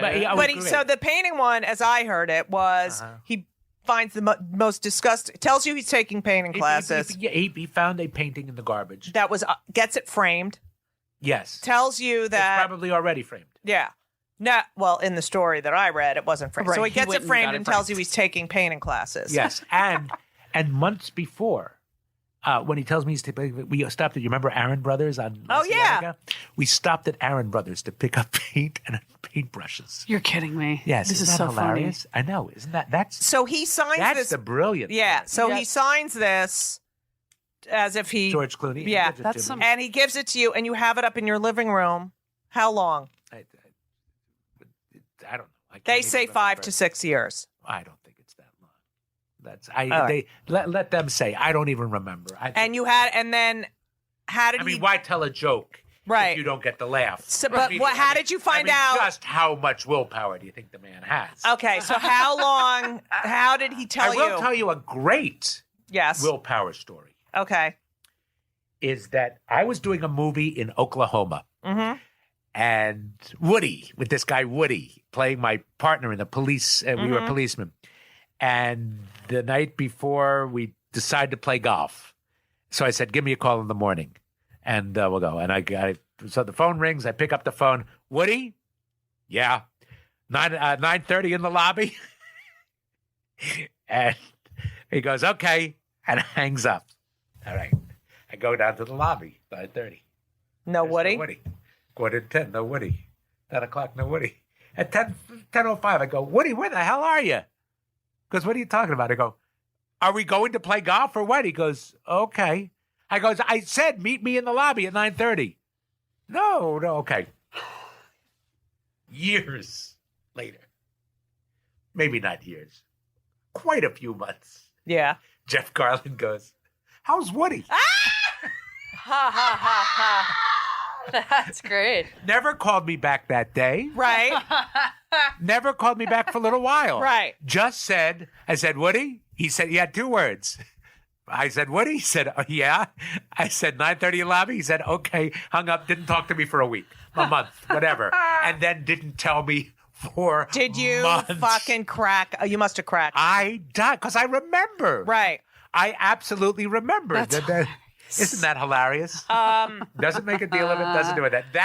That's willpower. Well, I don't think George has that willpower. Right. you take a good joke. You take a joke good. Well, I'm very thick-skinned. Um, I really am. I do You- believe I am.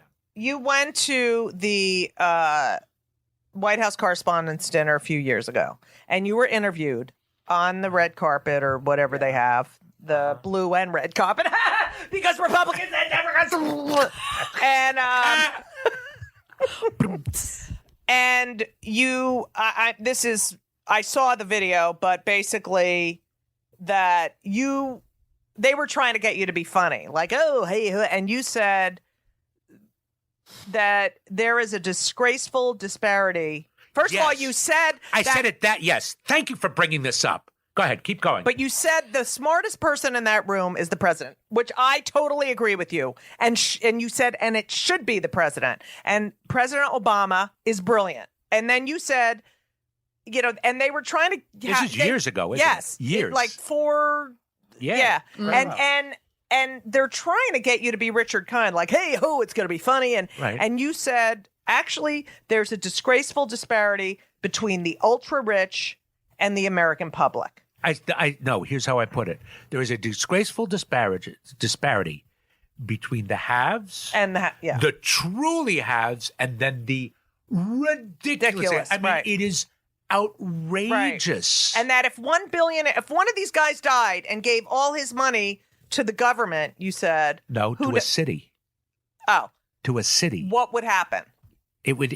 I No, mean, you said that to the, Really? yes. Look, what I said those many years ago, I believe. You know who Michael Medved is? Yes.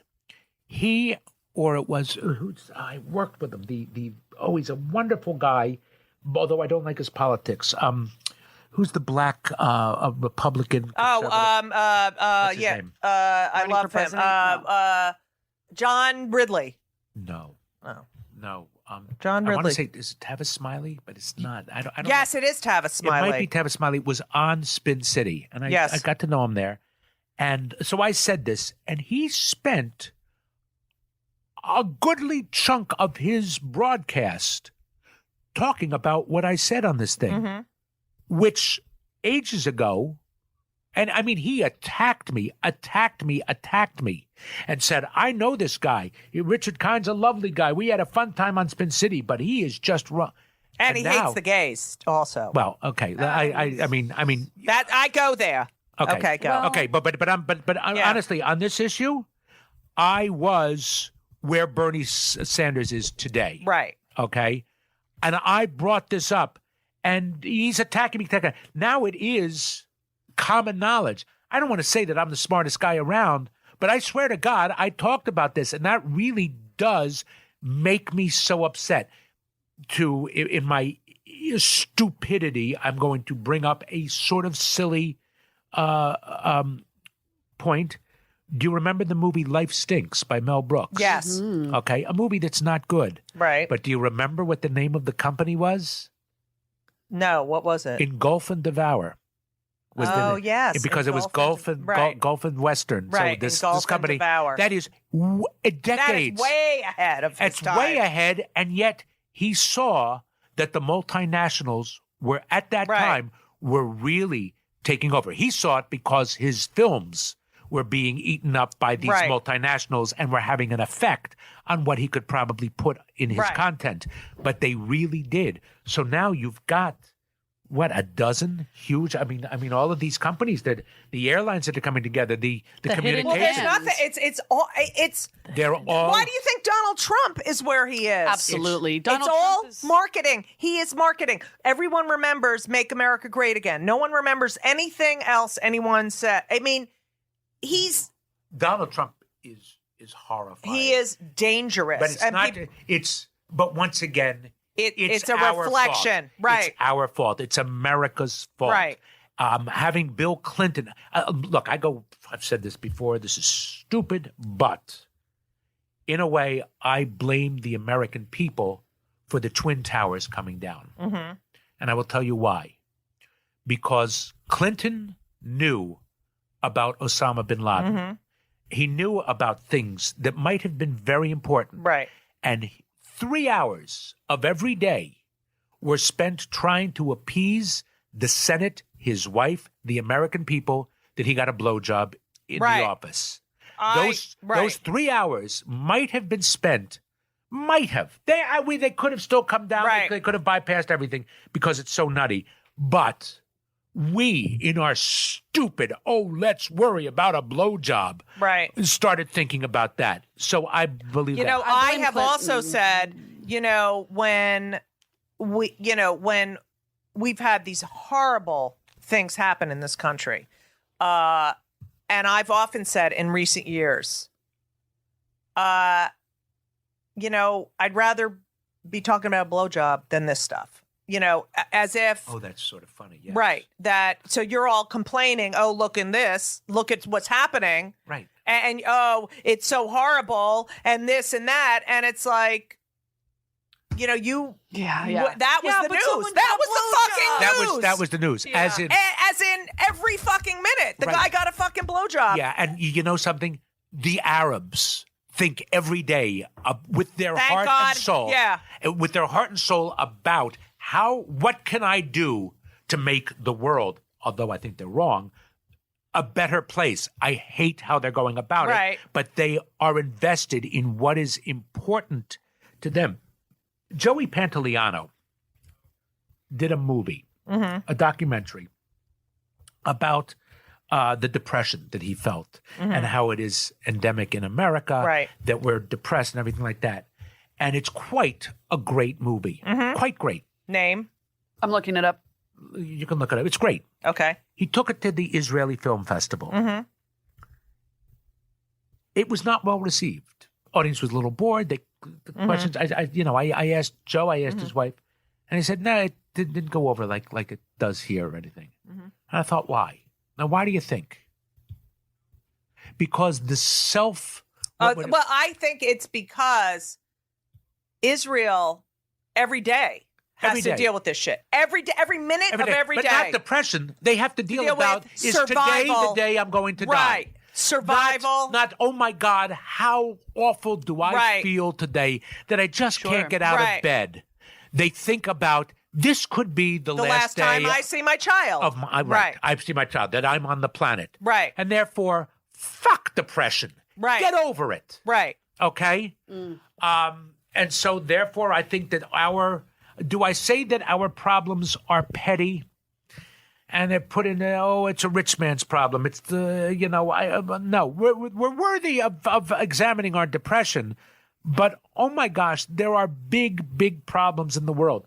Now, what I said about being the most important problem, this disparity between the ultra rich and the really, really, oh my God, rich, and then the rich, and then the middle class, and then the poor people.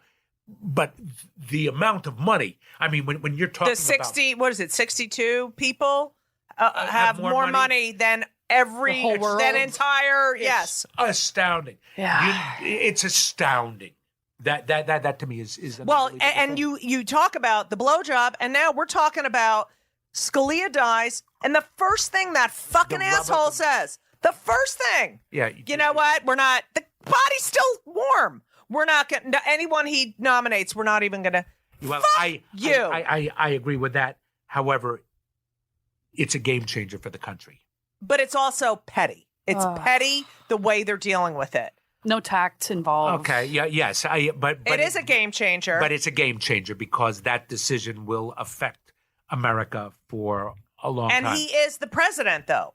But the thing is, he's got 25% of his term left. Right. Right. Go and do what your responsibility is. Absolutely. And now these people are saying we're not even going to pay attention. Right. Right. Okay. If it were 50%, if this were 2 years in, would they pay attention? But I that horrifies me. And I think one of the powers and legacies that this man would like to leave is the Supreme Court. Right. They're not letting him. I do think it's bad.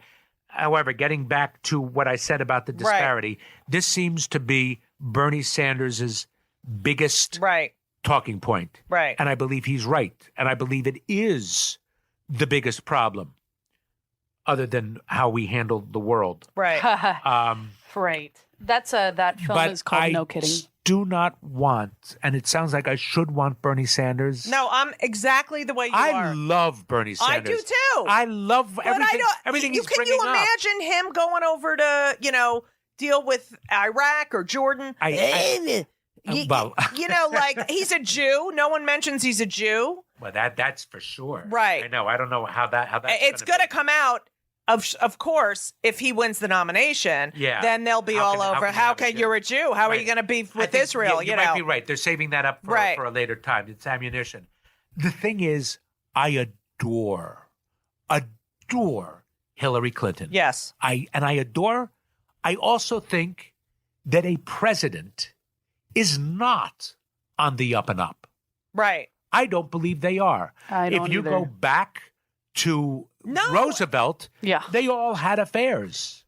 I mean, please, Martin Luther King had an affair. Clinton the musical, and they had portraits of every president and who their affair was with. Right, they're not on the up and up. I believe Hillary may even have some skeletons in the closet. But it's a job. You don't have to be best friends with her. No, well, it is. That's for sure. Prepared. She is the most prepared. I believe, as a leader. You know what? I gather we haven't cursed much on this show. Oh, you can fucking say whatever the fuck. I believe Hillary Clinton is a cunt. Right. But she's my cunt. Right. I believe that she's strong, probably stronger than any guy who's been in office in 20 years. And more prepared than anyone who's run for president in 100 Secretary years. of State, and she has the advisor of the man who sleeps she with, was first lady, and she was a senator. And a senator, and fought for equal rights from day one when she was in college. And is so smart. Right. And is a cunt and I don't believe she'll put up with anything. And maybe she has Wall Street in her pocket, unlike Bernie Sanders. But she can do something with that power. She knows those people. Yeah. He's coming from this. And I love him. I love him too. I love him. I love Elizabeth Warren. I love them. But it's a job. It's not. It is a fucking important job. Right. What I do love about Bernie Sanders is all of these points are being brought up. Right. What I don't like is that there's a chance he may get the nomination. It would be cool if they could be in office together. And evidently it would be cool because they're two people. One, I admire. I both admire them, and for such different reasons. Yeah, they're like the Malcolm X and JFK, of politics. But the thing that you're saying about the way he talks or anything like that. No, I'm saying that not about me. I'm saying that's how other people are going to perceive him. He's a Jew, and they don't mention it that he's a Jew. But all of them, all those GOP, God, Scripture, shut the fuck up. I don't care what religion you are. Yep. This country should be run by your knowledge of history and facts and policy and But it was built on Christianity. Fuck you. It was built on slaves. It wasn't. It wasn't. It was built on the opposite of Christianity. It's paganism. On Protestantism. Right. Which developed from paganism. All right. You with the Oh, my God. Oh, my God. Oh, my dad's a minister. I have it in me. Yeah. I'm sorry. True? Yeah. Oh, my God. He must have had a field day with you. Oh, he still is. Oh, my God. Yeah. Yeah, he's a nice guy, though. He's a great guy. Yeah, he's exactly like her. Like they're the same person. And then at that same interview, and they said, okay, well, if you had that billion whatever dollars, what would you do? And you said... What did I say? You said education, which I believe. That I truly And you believe. said climate change. I did, huh? Yeah. I mean, it was all on point. I'm surprised at that. Why? at the climate change? Because I don't know what money can do for climate change. Did you read yesterday? They have the I don't know. I'm not that well educated. Coastal cities Yeah. will not be here in 2100. Oh, no. I believe, but I don't think money can buy the solution. No, absolutely not. I believe that countries have to get together, right? And realize, it's like having oceanfront property right now, right? And you go, you know what? We better gird ourselves for. They just I have a house in Provincetown. They've lifted all these houses. God. But I also think we're in this position not only because of the blowjob, but we get George W. Bush, idiot, liar, and puts no money in. They don't care about education. And look who's voting now. Dumb people who are uneducated. That's very true. Isn't that the point? That's who's voting for Trump. People who, and they're probably not dumb, but they're not educated. Right. Well, I said something that I think tries to be funny or pithy, and somebody said, you can't say that anymore, but I happen to love this country. I really love it. It's the people I don't like. Right. But when I get off a plane, even from Canada, and I get there and I'm like, seeing our flag, just being, when I go to another country and I come back here, God, yeah. You're so thankful. My mother was patriotic. My father was patriotic. I don't think people love the country like they should. And I do think the people outside should shut the fuck up, if you could tell them. Sure, I'll tell them again. But I do. I love that we do have this country, and I love what the country stands for. Right, of course. It really is pretty astounding. And unfortunately, things are changing. I mean, that we have to worry. Like and if I didn't have kids, I wouldn't be as worried. I can't believe that a McDonald's in a mall has not been blown up yet. I just can't believe it. I can't believe, but by somebody from on the outside. Right. And also, I mean, I remember after 9/11, someone said, if you really want to scare America, blow up a movie theater, and then people never go out again. But now we have people in our country shooting who up shouldn't movie have theaters. guns going in. And I mean, you sit here. How dare you say you love your pro quote unquote life, but any mental case can have a fucking gun. Mm-hmm. And yet they have guns, in my opinion, for the wrong reasons. Right. I'm very scared of terrorism. Right. Me too. I really am. I'm scared of. I'm reading a book now I have a feeling this guy is a very right-wing author, but it's a novel called I Am Pilgrim. Did you read it? No. Oh, If you like espionage, it's fantastic. Heard of that. It's really my kind of book. And I'm now getting into the parts where this author is writing like he's very right-wing. Right. But he said, if somebody says, I want you dead and I want to kill you, beware. they mean it. Right. Beware. Well, just like we were talking about Israel. Well, Jews. They say The Jews during World War II. right. If the Germans said, I want you dead, and they really mean it, they're going to do something about Right. it. And the people overseas in the terrorist factions, and of course, I'm not talking about Muslims, I'm talking about the terrorist factions, say, The few countries, we right? want you dead. They want us dead. Right. There's no other word. They want us off the face of the earth. Right. They want Israel off All the of them. face And that's of what the earth. people don't understand. Israel did this. And Israel is attacked daily. Daily. Yeah. It is a democracy. They have a gay pride parade. No They one's- contribute to the world at large. They have so many Nobel Prizes. How many times have Medicine. you been to Israel? Once. How long ago? A few years. Yeah, it's not. amazing. It's, Like it's 3 years astoundingly ago. not a dangerous place. Right. That's one thing. And yet, up in the hinterlands, they are attacked. I was in Israel this past summer, and we were on top of a mountain. We took this tour of a kibbutz, and then it's up on top of a mountain, and we're looking over here, and this was where this battle was, and this, and off in the distance, way far away, but you could see it. You could absolutely know it's a city. Right. It was a city. And here's what we heard.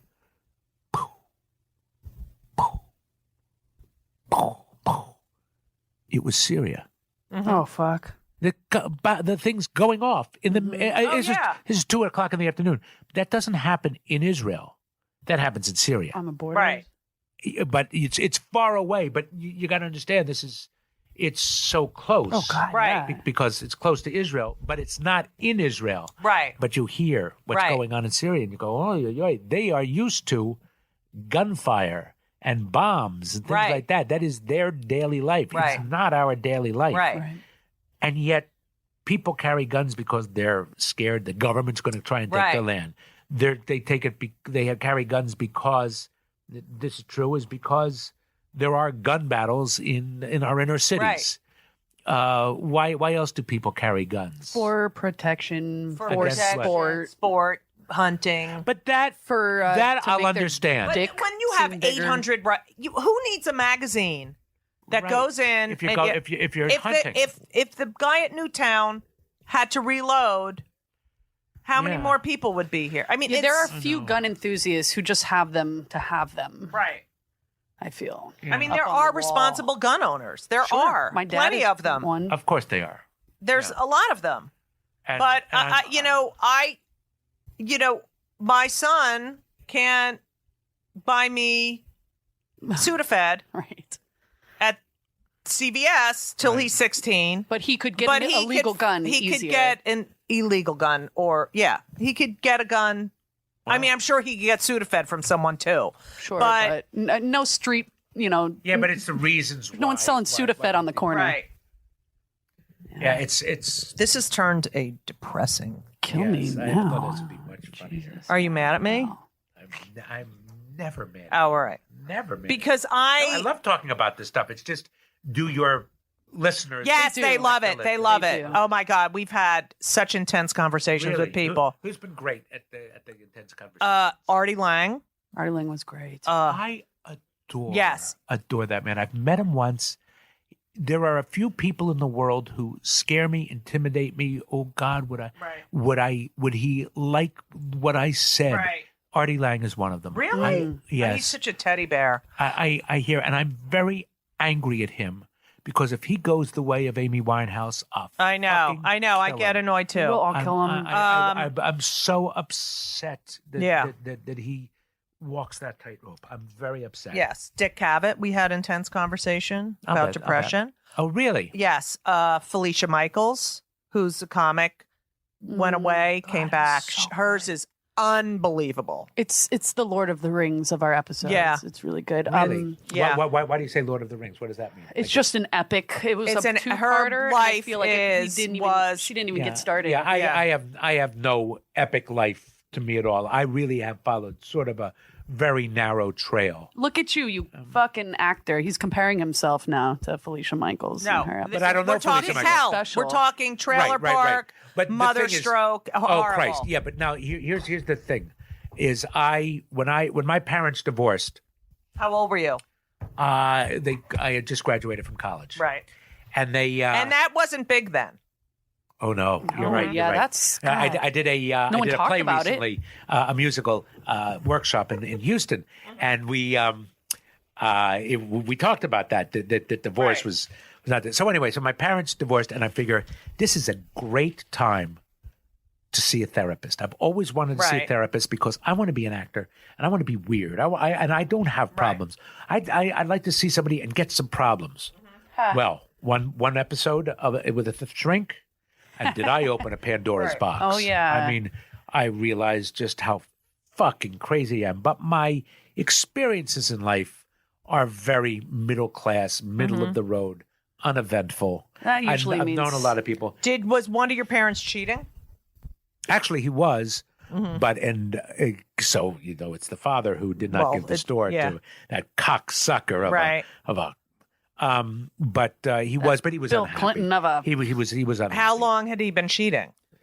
I don't think long, Oh. but my mom could drive people, within the Batty. family. They were not meant for each other, Right. And yet That happened a lot. Yeah, at but that my time. perception of the two of them, it was Alice and Sam, and Right. that might as well have been Anthony and Cleopatra, Right. Laurel and Hardy. The names just went together. Right. Alice and Sam. Of course. So I thought they were very happy. In Harold fact, in and their Ruth. 25th, my dad turned 50 in May. His 25th anniversary was in July. His mother died that following December. And on New Year's Eve, he told my mother he was leaving her. So he was waiting for his mother to die. Right. Their 25th anniversary is 50 years old. I mean, it's almost laughable. Were you mad at him? Furious. Oh, I've talked about that. I was scared. I was furious. I was furious for years.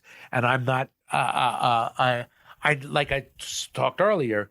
I never shared emotions. I never talked to my father. I was furious, and I hated him. Wow. And then I realized when he was unhappy, and that actually has informed my life. Right, of course. Yeah. Yeah. But I bet different theater times. Was helped your you a lot. mother okay afterwards, No. or Damn. She was not okay. But then married a man who she should have married to, and was so happy? phenomenally in love with this man.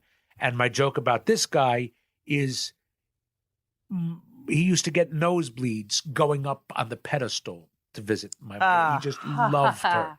He put her. How on such long a were high they pedestal. married? Oh, about 27 years. Oh, that's good. Oh no, it is great, and they loved each other. But he drove me up the wall. Right, of course. I mean, he not just because he was my stepfather, but he was a boring man. He was an unexciting man. Right. He's a very nice, good, moral. But oh my God, when I was with him, I just wanted to shoot me or him. Right. Just so I didn't have to And be did your around him. father stay with the woman he was cheating with? No, and married a woman who he adored. Right. And sadly died too young because he adored her. And she was as different from my mother as... Did you like her? I did. Mm-hmm. I did like her. She drove me up the wall, but in different ways. Right. But I liked her very, very much. She was... she had more spiritual energy. You know? Did they marry Jews? My mother did. My father did not. know. Interesting. It was very interesting. Very interesting. Yes. Yep. What? I just wanted to touch back in case any of our audience was interested. You mentioned a movie earlier on about mental illness. Depression. Documentary by Joe's Joe. movie. Yeah, it's called No Kidding, Me Too, mental illness documentary. So if anyone wanted to check that out, just wanted to Oh, it's put it very out there. good. No kidding, me too. But as I say, it's self consumed. It's Right. I get like that, and then I have to watch Well, we everything. all do Yeah. because we live in America. Right. Yeah. Yeah. Do you see a therapist? Absolutely, since I'm Yeah. 18 years old. Right. How many? I wonder how many Israelis, or certainly how many Iraqis see therapists. Oh, no. There's None. no introspection. My wife is Iraqi. Right. Oh, really? Hmm. And does she see a therapist? She could now? be a therapist.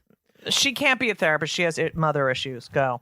Oh, yeah. They all have that. She's from Israel. She's an Israeli. You are? No, not the me. wife. Not me. Yeah, the I wife. thought you said she's Iraqi. She's she Iraq- is, but she was born in Israel.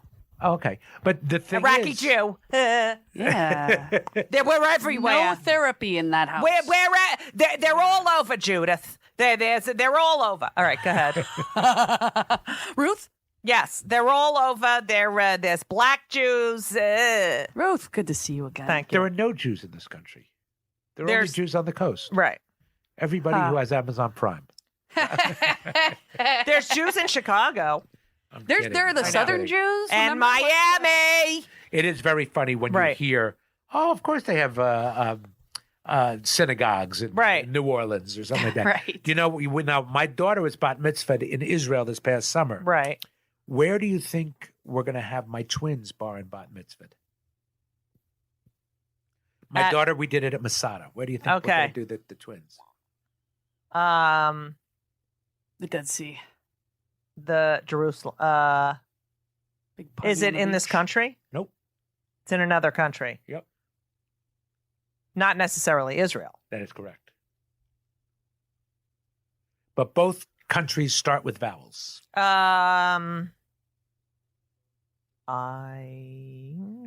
Either in Africa or Ireland. Oh wow! And then people go, well, They had a Jewish. The mayor of Dublin was Jewish. don't you know what Yogi Berra said What? when he found out that the mayor of Dublin was Jewish? What? Only in America. That hilarious. Wow, Africa or Ireland? Yeah. Cool. Are they excited about that? The African Ireland, they are the bar mitzvah and bat mitzvah there. But wait, what about, so no big party? Lucky you. Oh, no. I hate that. That is the reason why Right. we're doing it there. Yes, I will not. That's why I did it in Israel Right. for Sky. It's ridiculous. Here are the two countries no one will It go is to. so ridiculous. Maybe in Jersey, okay, but not in New York. Right. There's no keeping up with the Joneses. It's awful. Yeah. And I do recall you've now switched synagogues. I did.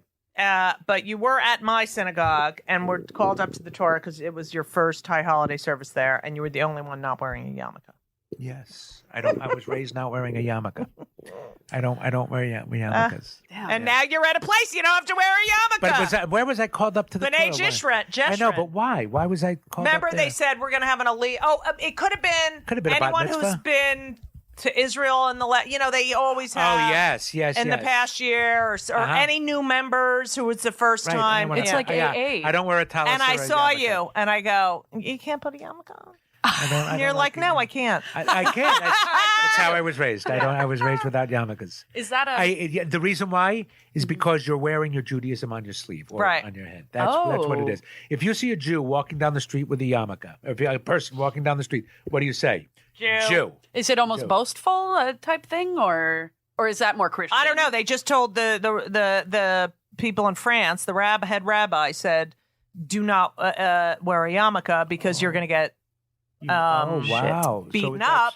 I believe that's true. Right. And so a lot of them were like, I can't believe we cannot, but they can't. They said, don't. Yeah, don't do it because it will bring harm upon you. Or And- why but don't it's not Even if fair. you're healthy. all What? the It's not fair. allies? Wait, The allies should did- start wearing yarmulkes. Everyone on. should wear a motherfucking yarmulke. Did they advise not to, or did Yes. they say it's Advise. They didn't order them not to. No, I'm just saying that they have to say that now. That they have to say in a Jewish neighborhood, don't wear your yarmulke. Fucked up? Yeah, It's sad. Fucked it up. is. Of course, it's. They hate us. They all hate us. all hate us. That's my mother. I don't- They all of them. 'Twas ever thus, Judith. 'Twas ever thus. All right. Before we, I right. could talk to you forever. I'm telling I you, know. a lunch, a dinner, a cup of Okay, coffee. I'm in. Why? I don't understand why you've never called. Why you would Because you're you're very that busy. famous. Do you Because you're that busy? call her? No. No. Oh, she's- well, then. she is very famous. Now you are. Now, question. You're Go both ahead. famous. We ask guys. everyone this. What pisses you off the most? Right now, and I knew you were going to ask this, but this is really, really, really what pisses me off. And you played with your kids, would you rather, right? Yes. Okay. Would you rather live a full life to 85 or so, or have the internet? What would you rather? Or have the... Have the internet. Have all of the glories. 85 without a doubt. Yeah, and I 85 without a doubt. believe that the internet may cause peril to our lives because we text while we drive. No, it's the worst. And if we don't text, somebody else is texting. And they can kill you just as much as you not. We text while we walk. In New York, you can get hit by a car. What about or walking bump down into the subway stairs? Move it, you fuck. That doesn't People get don't even into it. look up. That's Right. That's down. If we were making what is that the when you do the Roman numeral Right. and then the 1 and then the A and then that is such a subset Right. of my anger. The internet has made terrorism easier. Oh, absolutely. Okay, we are truly. We have no privacy. You can't have another life. Right. I mean, Yeah. the Middle East used to be far away. Now it's not so Right. far away. I believe that the internet is, but the glories are magnificent. But the horror of it, I actually think outweighs the glories. Well, I've lived most of my life without the internet and without How? a cell phone. How? Well, I was born in 1962. Oh, you've lived most of your life. Right. Yes. And And we've been okay. We've done okay. it was, I mean, I remember sitting in my house in LA, bags are packed to go to a gig, and they're like, don't leave. We're hearing from the network in 2 seconds. We don't know if you're going on this gig or staying here. And you waited. You waited. When you did things, you were present. You were not looking through a camera at your kid's thing. You were watching it. You had memories. You'd drop off your film. A week later, you'd pick it up. Yep. You'd read. I mean, I was on the road. The only thing I being on the road without internet or phone was very hard for me. But I did it. But life was, there's no anticipation anymore. There's no just wait a week. There's so many levels of the damage that the internet has done.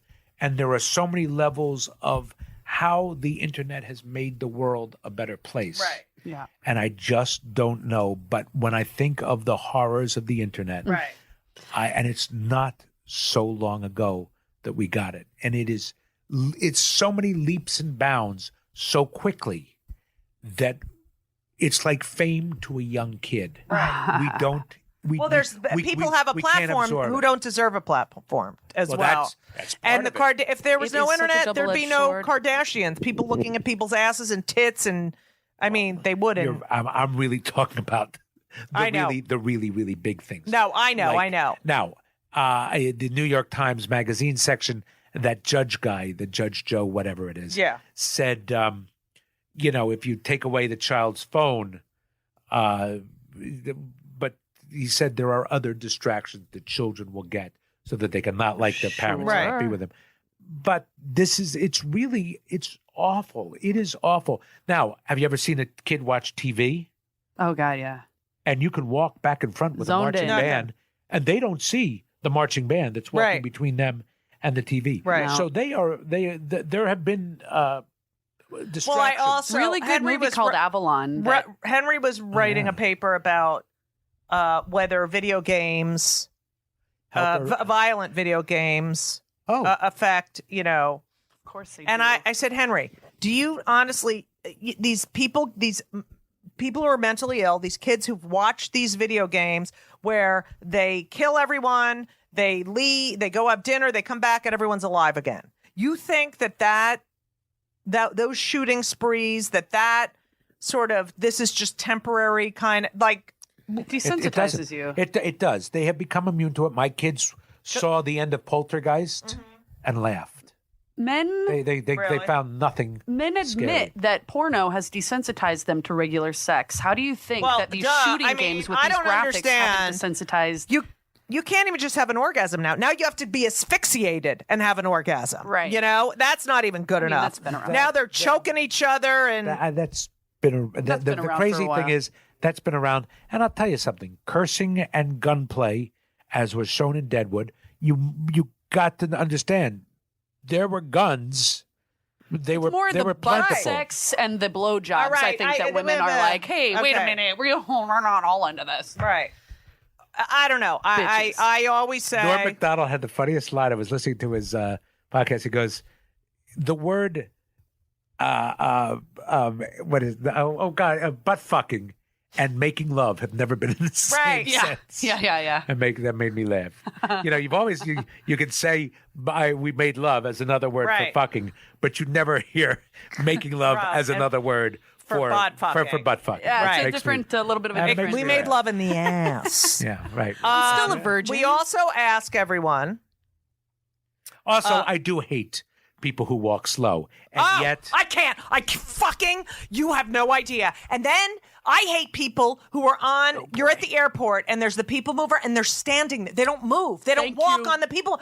It's like, what? How much time do you have in your life to stand on a fucking? Hold on. No, I do have It's not the people who stand; it's the people who stand in the middle or on the left side. Right. Yes. Right.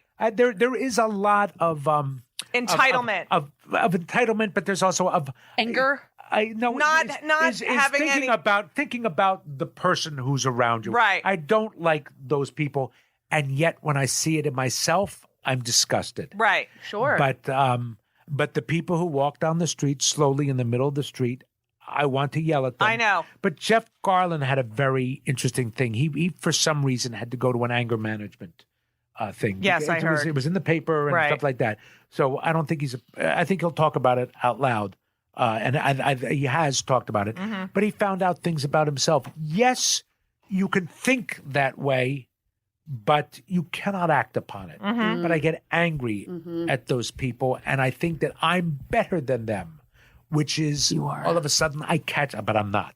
I catch myself, and I'm not better than them. That is how they choose to. See, but I still come get from angry. this place of like, you're disrupting my life. And you don't know it, and you have no idea. So mine is all about, why did this happen at this time that this person is walking in front of me? Really, you are eligible for anger management. Susie Essman just said the same thing. the same Yeah, thing. That's Yes. her biggest About pet what? peeve. about not People not being aware, of other people. That's I know what the word is. Selfish? Courtesy. Yes, There's courtesy, Courtesy. respect. I believe that courtesy has gone There's no respect. downhill. There's no respect for the office of the presidency. Obviously, if That is as disgusting a thing. No respect. And I believe that, and I am not for this. I don't believe in all of and there's a lot of stuff going on now. Right. And on the train that I came down on today, oh my God, there was a black man racially ranting. But in any case, what I was going to say is the office of the president has been lowered because people who don't like the president are racist. right, And absolutely, I really believe that. I believe it too, because when they screamed "You lie" to him at his first State of the Union address, and yet George Bush was there for 8 years lying his fucking head off. And this whole, were you really born here? George Bush gave me that bile. was- I couldn't. And you know who so articulated my anger was the New Yorker. David Remnick in the New Yes. Yorker was so dead on with his words. He was so much better than I just had bile. Right. However, I believe that George Bush was a puppet of Cheney. I Oh, believe please. And of I really Saudi do believe Arabia. And of Rove, Yeah, and I- of I'm Rove. He's but just a mouthpiece. And Wolfowitz, Cheney, I really believe had evil. I don't. I think believe he George, is. I don't believe that George Bush had evil. I think he thought incorrectly, but He's not smart but enough. he's also, But it's I like, think- why is Dick Cheney alive? right. Why is he alive? He'll And be- yet he'll so be many, dead soon enough. so many people can't get heart I transplant. actually wish that Dick Cheney would live longer and Yeah. didn't have these heart problems. I want him to see the horrors. Right, of that- his that- ways. Because I do believe in much the way that I talk about a Pandora's Mm-hmm. box, us going in there. Oh my I mean, God. who does that? Who was does that? going into And says this is the way Afghanistan you're and supposed Iraq. to live. Oh, and taking down Hussein. I know. Which there is evil in Hussein. I can't go I know. on. I'm not All right, okay, educated we won't. enough. Yeah, But, I but I'm not understand. educated enough. I That's don't why I'm know- not saying I can't anything, back but- up my feelings Okay.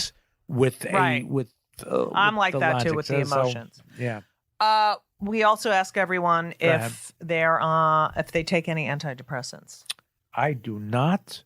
I do not. I do not. I worry when I take a leave. I do everything I can not to take medicines. I probably have ADD. I do, yeah. I probably do. You know what?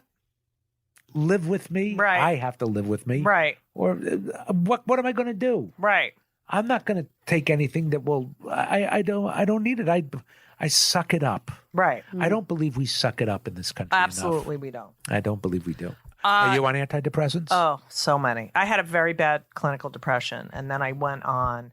And so now I'm afraid to ever go back to that, but I'm going to start weaning off. I meditate and I work out and I do I hear meditation is great. amazing. There's also something called binaural beats, which I'm going to turn you on to, which really aids in meditation. It's playing a different tone in your ear of a different I've a thing called volume. Muse, which helps, which are headphones like that. But I just have not thought about going to the class for the weekend, spending the $2,500 and going to learn TM. All you need to do is listen to our Rosie O'Donnell No, episode. I have so many. She breaks it down. What do you mean a Rosie O'Donnell? We did an episode with Rosie, but because I meditate, but I learned from Jack Kornfeld, and I know Jack Kornfeld. How do I know him? he's a Chicken soup for the soul. No, I don't. And you mean him Andrew personally? Weil and John Kabat-Zinn, and they put out this large CD set, and it literally teaches you how to meditate. And I just did it. I just did it every day, You've got some good tapes. and it really does helped work. me, and it so works. And you can pick the amount of time, right? that right, you want to but they meditate? teach you, and they all the different kinds, and what and not to judge yourself while you're doing it, and it's real. It really was. I have a feeling it does work. Funny story is there's a place called Fairfield, Iowa. Mm-hmm. Okay, Fairfield, Iowa is the headquarters for the Transcendental Meditation Movement Society. Okay. This is a town, Transcendental Meditation tried to buy a headquarters. They wanted to, they were looking at Vietnam, they were looking at Hawaii. They settled in Fairfield, Iowa. Do you know why? Because Parsons University was up for sale. Okay? Or Parsons College, I think it's Parsons University in Fairfield, Iowa. How much do you think a university cost? Well, I would assume millions. Yeah. Millions. Right. With millions. You got all the. I can't even begin to. They bought it for $700,000. No. And literally, they say one day there was a university, the second day, on the next day, everybody just left. There was nobody left. So TM took it over. That's where their headquarters are. They have a private airstrip, people coming from all over, from Russia. David Lynch goes there. Richard Beamer has moved there. Howard Kissel, remember Howard Kissel? I believe either he or his brother or somebody like that. Chip Zion, Chip? Oh, yeah. Chip Zion's cousin lives there. It is an elevated community. 50% of it is. The other 50% have one tooth in their mouth. Right. They are Hicks. They're farmers. They're Hicks in Fairfield, Iowa. And they built a beautiful convention center. And there's a theater there named after Stephen Sondheim. It's the first theater ever named. So half the community is that. And I went and did a play at the Stephen Sondheim Theater. And I was going to take TM. And then they said it was $2,500 for the. I go, I'm not doing that. I really should take the time and go do the class. It's what I want to do. That's the way for me to do it. Yeah. Not listening to the tapes. I'm worried I won't do it. Go to the class, pay the money, and go do it. I think that'd be a really cool experience. I think so too. I don't have the money. I'll do it here in town. Right. Yeah. I don't know who has the money anymore. Wow. I hope that Transcendental School has a trickle-down effect to the rest of the people there. All right. I love you, boss. Oh, God. Have we talked enough? I could go on and on and on. I actually could. This is a conversation. Now, wait. Do you have any tattoos? I'm going to say no. No. All right. I'm done with that question. I'm not asking that anymore. All right. Okay. Yeah. Fuck it then. I mean, I just started it because I'm fascinated by the fact that people will their entire arm or their entire leg. Oh, that one I can't believe. The sleeves. The sleeves. The neck. The neck, all the way on the neck. I do understand a ankle or the back. Right, if you want to do a little, a butterfly, whatever. Yeah. Oh, well, I can't the whole neck. What I laugh at is the person. It's like the actress who changes her name and adopts, like Farrah Fawcett Majors, and they show me how many marriages go on, but I'm going to show my love to this person. Right. Well, get ready for a scar because you're going to have it removed. Right. Yeah. What would you do if one of your kids said, I'm getting a tattoo? I would not judge them. I would just want it in a very inconspicuous place. It would upset me to no end if the whole arm. Oh, I can't. Sleeve. Yeah, I can't. But let me put it this way. Don't give me that question. All right. Because my kids are too young to even think about that. Yeah, you don't need to. I mean, I really do. My kids are really great, and I joke about it, but when will the sword fall? Oh, it's coming! I know. Not necessarily. Really soon. Not necessarily. Of course not necessarily. My dad was waiting for the sword to fall my whole life, and it was awful. All right. It was awful for me because it never fell. My kids we teach them to be very headstrong and to have their own opinions. Sure. I acted nothing. Right, but you have to realize that they do go through the hormonal shit. And they start acting cunty and bitchy and nasty. No. I'm saying, oh my God. I'm talking about, will they turn into Patty Hearst? No. Oh, God, no, of course not. No. That's what I'm talking about, the sword. the sword falling. Of course. Oh, my kids, I love it that they are on their own and that they think and that they, my son is very funny, but, I'll say, come on, Max, let's go walk the dog. My son will say, no, thank you. That's great. Let's wash the dishes, Max. Sky is the funniest. I'll say, you've got to do. No, you got to. My wife does that to me. I love that. I don't. Who knows where she learned it? That is hilarious. All right. I'm not finished. Oh, but that's what my daughter says. Yeah. But we are finished. This is it. For now. Will this be turned into a two-parter because it's so fucking long? Probably. Maybe. Oh, How my long is God. it? What will you cut out? What portions will you cut out? None. We never cut anything pretty out. No, come on. Yeah, You'll we cut know we stuff don't We out. do not cut out unless it is requested. Yeah. Okay. All right. I will tell you what I hate is when I find that these podcasts, the host, the interviewer has more interesting views and has it's like David Letterman. I didn't want to see a guest on David Letterman. I just want David Letterman to talk. Right. I go on with Norm Macdonald, Gilbert, you're all. No, but I find isn't people that kind of fascinating. show. I find people. I know. I feel like everyone has a story, and I don't care what you're plugging or this or that. It's like, who are you? I do agree with that, and I hate that talk Right. shows. Everybody is on there for a purpose. Right. I liked when Orson Bean just went on Right. and had nothing. Right. He just told the joke, and I want to tell jokes now. Right. On, Jimmy Fallon or Right. or Kimmel or Steve Colbert. I want to just All go men. tell jokes. All men. Yeah. Yeah. Well, Oh, people tend to stop. I just, Oh my God. and they ask me why I want to transition. shut up. Okay. All right, I gotta go. What are you doing? I have a show at 54 Below coming up March 11th and 12th. This will probably air after, right? Or maybe not. Okay. And I'm rehearsing For? the show. I want to for do a the little music. Is it a one-woman show? It's my stand-up. It's me performing, but I figured I'm at a supper club. Oh yeah. Oh, It's I a know. cabaret, and I'd You like gotta- to you gotta take out a advantage of mortgage it. to go Yeah. and see something there Yeah. at the Carlisle. But it's a great place to Yeah. have, and I hope they do well. I hope they continue to It's survive. the food is good They've too. been doing great. Yeah. The last show you did there was so fun. Yeah. No, I'm not talking about you. I hope that club. 54 Right. Below. Yeah, it's a doing lovely- pretty well. Have you been there Of course, I've been to there. do? Oh, have you done your own have show? No, I want to do my own show. No, I got up. Oh, I sang. I was asked to do at the very beginning when early in the year, Sinatra's 100th anniversary, a tribute to Sinatra, and I sang, and I went up on the What? lyrics. And the audience, they're the ones who fed me the laughs. That's But great. I rehearsed. I What knew it. song? Fairy tales can come true. They can happen to you And then he went up. if your What? line. You've got a great voice, by the way. Yeah. You're beautiful very. singer. You are. You are so talented. If You're you- a quadruple threat. Get it? Instead of triple, quadruple. Quadruple. If you ever have the chance to see Richard on stage, I've seen him like 5 times, and Or if you're in London. incredible. That's what I say about myself.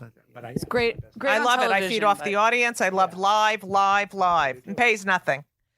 Do Pays you your spirit. do you do any social media crap? No Twitter. No Twitter. I think I have Twitter, but I've never Twittered. Yeah, I Okay. can't. That's what I got plenty. They say friends. You got an email I got list? so many email lists. Yeah, you're gonna send No. this out Do to your you best email friends. a lot to people? Oh, sure, but Yeah. but in response, Right, right. Yeah, no, never. I never hawk what I'm doing. Although nobody knows Red Oaks is on, and I wish people would watch it, but nobody knows it's on. Red Oaks. Watch Red Oaks. Have you seen Red Oaks? Hawk what you're doing? Have you seen Red Oaks? I've got it on my watch list. So you've seen one episode? No, I have it on my watch list. Oh, it's you. I heard it's amazing. I can't commit. pretty And I great. can't, I was like, I can't believe that I didn't audition for any part in Red Oaks. Well, there's parts in the second season, so It's on the I second mean, season I now, would be right? perfect. I thought. yes. I would, yeah. but the height often is a problem. Well, check out Red bet. Oaks. Mm-hmm. It takes place in the 80s, right? It's really good. It takes place in the 80s about a college student who's like a senior, I believe. He's an assistant tennis pro at a country club. It looks really funny. If you like really Flamingo awesome. Kid and Caddyshack, you like it. Oh, love Caddyshack. Oh, God. A lot of people wrote me. All right. Great. Red All Oaks. right, get off the phone.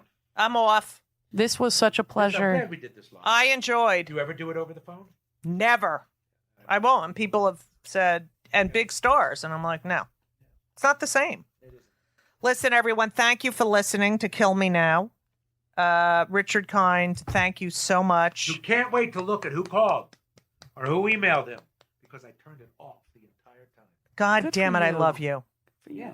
Yeah. Turn it off. Yeah. Well, I'm a single parent, so. Been looking shit up. Thank you so much. What would you have done if an emergency happened? What's other than the obvious? What is something that you needed to look at because you're a single parent? Well, I just want to make sure that he got home from school and What? everything. I don't know. Okay, I get what if paranoid. he didn't? What if he didn't? She would have left, If and we something would have happens continued to the him show. and they can't get a hold of the other mother, I don't know. All right.